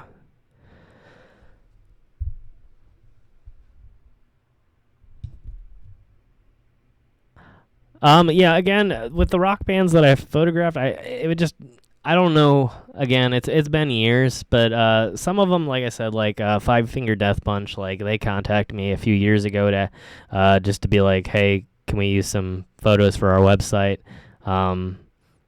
And so some of them do have a vague knowledge. I can't say that because for whatever reason, all of them, almost 100% of them follow me on Twitter. So I guess they do still know me. Most of them. I don't like not Korn, but like I think Five Finger Death Punch follows me. Hinder follows me. I'm trying to think who else. I can't remember if Nonpoint follows me. But a bunch of them follow me. So I obviously they have some knowledge of who I am, because I did not. Some of them were following me before I followed them. Like I found out they were following me, so then I followed them. So like Hinder was following me, and I after I photographed them, and I didn't even realize it, and then I followed them back. So this is on Twitter, obviously. Well, not obviously, then just clarifying, but maybe I Blackstone Cherry, maybe. If I could get a hold of anybody that might be willing to do something. So that's probably the band I had the biggest relationship with, who actually knew me. Like, they would see me again and come say hi and ask things about my life, you know? Like, they knew me enough to, like, you know, recognize and come up and say hi, you know, because I met them on numerous different occasions. So, maybe them. Maybe. They're too famous now, though, I feel like. I don't know. I say that, but maybe I should probably just try. So, yeah, we'll give it a shot at some point. But I really don't know. I'm open to working with anybody, though. Even local. But, yeah, I don't know. Okay, so since I hate to do this, but since this is supposed to be a podcast about alternative culture, and we have sort of come to the end of that. I think I'm going to go ahead and end the stream here for tonight, although I might. My endeavor is to actually try and do another stream tomorrow. So if anybody wants to catch me again on the live stream again, to my live.me people, the few of you that are still here, appreciate you guys being here. Again, make sure you check me out on my actual YouTube channel, youtube.com/MIstory, MIstory, so spelled with an M and an I, not with the Y. So make sure you check me out there, and if you want to come in and check out the regular YouTube live streams where we just sort of talk like we're talking right now, but not with sort of an actual topic. So if you were here since the beginning, which I don't know if that's the case for anybody, but if you were here since the beginning, you probably noticed we were talking about tattoos and music and everything sort of alt culture related, and that's what this podcast is about. And so normally it'll be more on topic, but this is the first episode and just sort of an introductory episode and a way to let you know what's happening. So again, whether you're on YouTube or live.me, that's the case. And again, if you're on live.me, make sure again you check out 539 Productions, which is actually my primary channel on YouTube, my first channel on YouTube. So, and there you can check out some adventure travel series where I've traveled all around the country to a bunch of crazy different locations and filmed my adventures in those locations. So if you've never checked it out, I know at least a few of you out there, if you like urban exploration, if you like travel content, if you like crazy hidden locations, if you like climbing the side of mountains to find hidden abandoned chains on the top of cliff sides, make sure you check it out. I think a lot of you will enjoy what you guys see. So, yeah. Thank you, Laura. Yeah, I will be doing music stuff here relatively shortly. I'm in the works. I've been writing here for the last couple months and preparing some new material. I probably will throw in some of my old material. I'm not really sure. I kind of wanted the first album to be sort of completely written sort of on the road. It's not all written on the road, so I guess I can't claim that anymore, but a lot of it was written on the road. Oh no, I was off topic. No, I just mean I probably won't swerve quite as far, but anybody's always welcome to ask any questions. Don't feel like just because it's a alternative podcast that we have to talk alt culture. You can always ask anything. So I'm always open to any questions, and I'll try and do my best to work it in. But I also want to have on-topic podcast as well as just regular hangout live streams too. So I just want to create a mix of different things. But yeah, never feel embarrassed to ask anything. Always feel open to ask me anything that you guys want. So I always appreciate the conversation. I always appreciate the questions. And yeah, many thanks to everybody for showing up, and to the people that have literally taken my advice and followed me over from live.me to YouTube and checked me out. I appreciate that so much. Thank you guys, and I hope that live.me doesn't hate me for doing that. I apologize if that's the case. But at any rate, thank you all for joining me. I'm going to go ahead and just end it here for the night, and again, we'll pick it up again tomorrow on YouTube at the very least. So we'll try and do maybe a dual stream again tomorrow, as long as I don't get banned from live.me for doing this. I don't think they really care that much though. So thank you guys so much for joining me again. Check out 539 Productions. Check out MIstory, MIstory, and I will see all of you guys tomorrow here. Thanks, Lewis. Have a good night. Thanks, Jay. Thanks, Manya. Appreciate you, Laura. Everybody here. Steve, if you're still here. Ryan, if you're still here somewhere listening, thanks, man. And again, check out RJ32 too if you haven't checked out his channel. But yeah, make sure you check out all my friends. Make sure you show them some love and check out their content. I'm sure you guys will all love that too. But I will see all of you hopefully tomorrow. I'll let you know if not. But at any rate, if you're on YouTube, you'll see me tomorrow on 539 Productions in the new episode, and that should be coming out probably probably around 5 o'clock Eastern Standard Time. So you just convert that into your local time, and that's when the episode should be coming out. So again, if it's not, I'll try and update anybody, but the only real chance at this point of a delay is probably an hour or two. But probably not even likely to be that. It'll probably be absolutely on time. So check me out, and yeah, I'll see you all tomorrow on the second channel, hopefully live. So, night, everybody. Thanks. Love you all.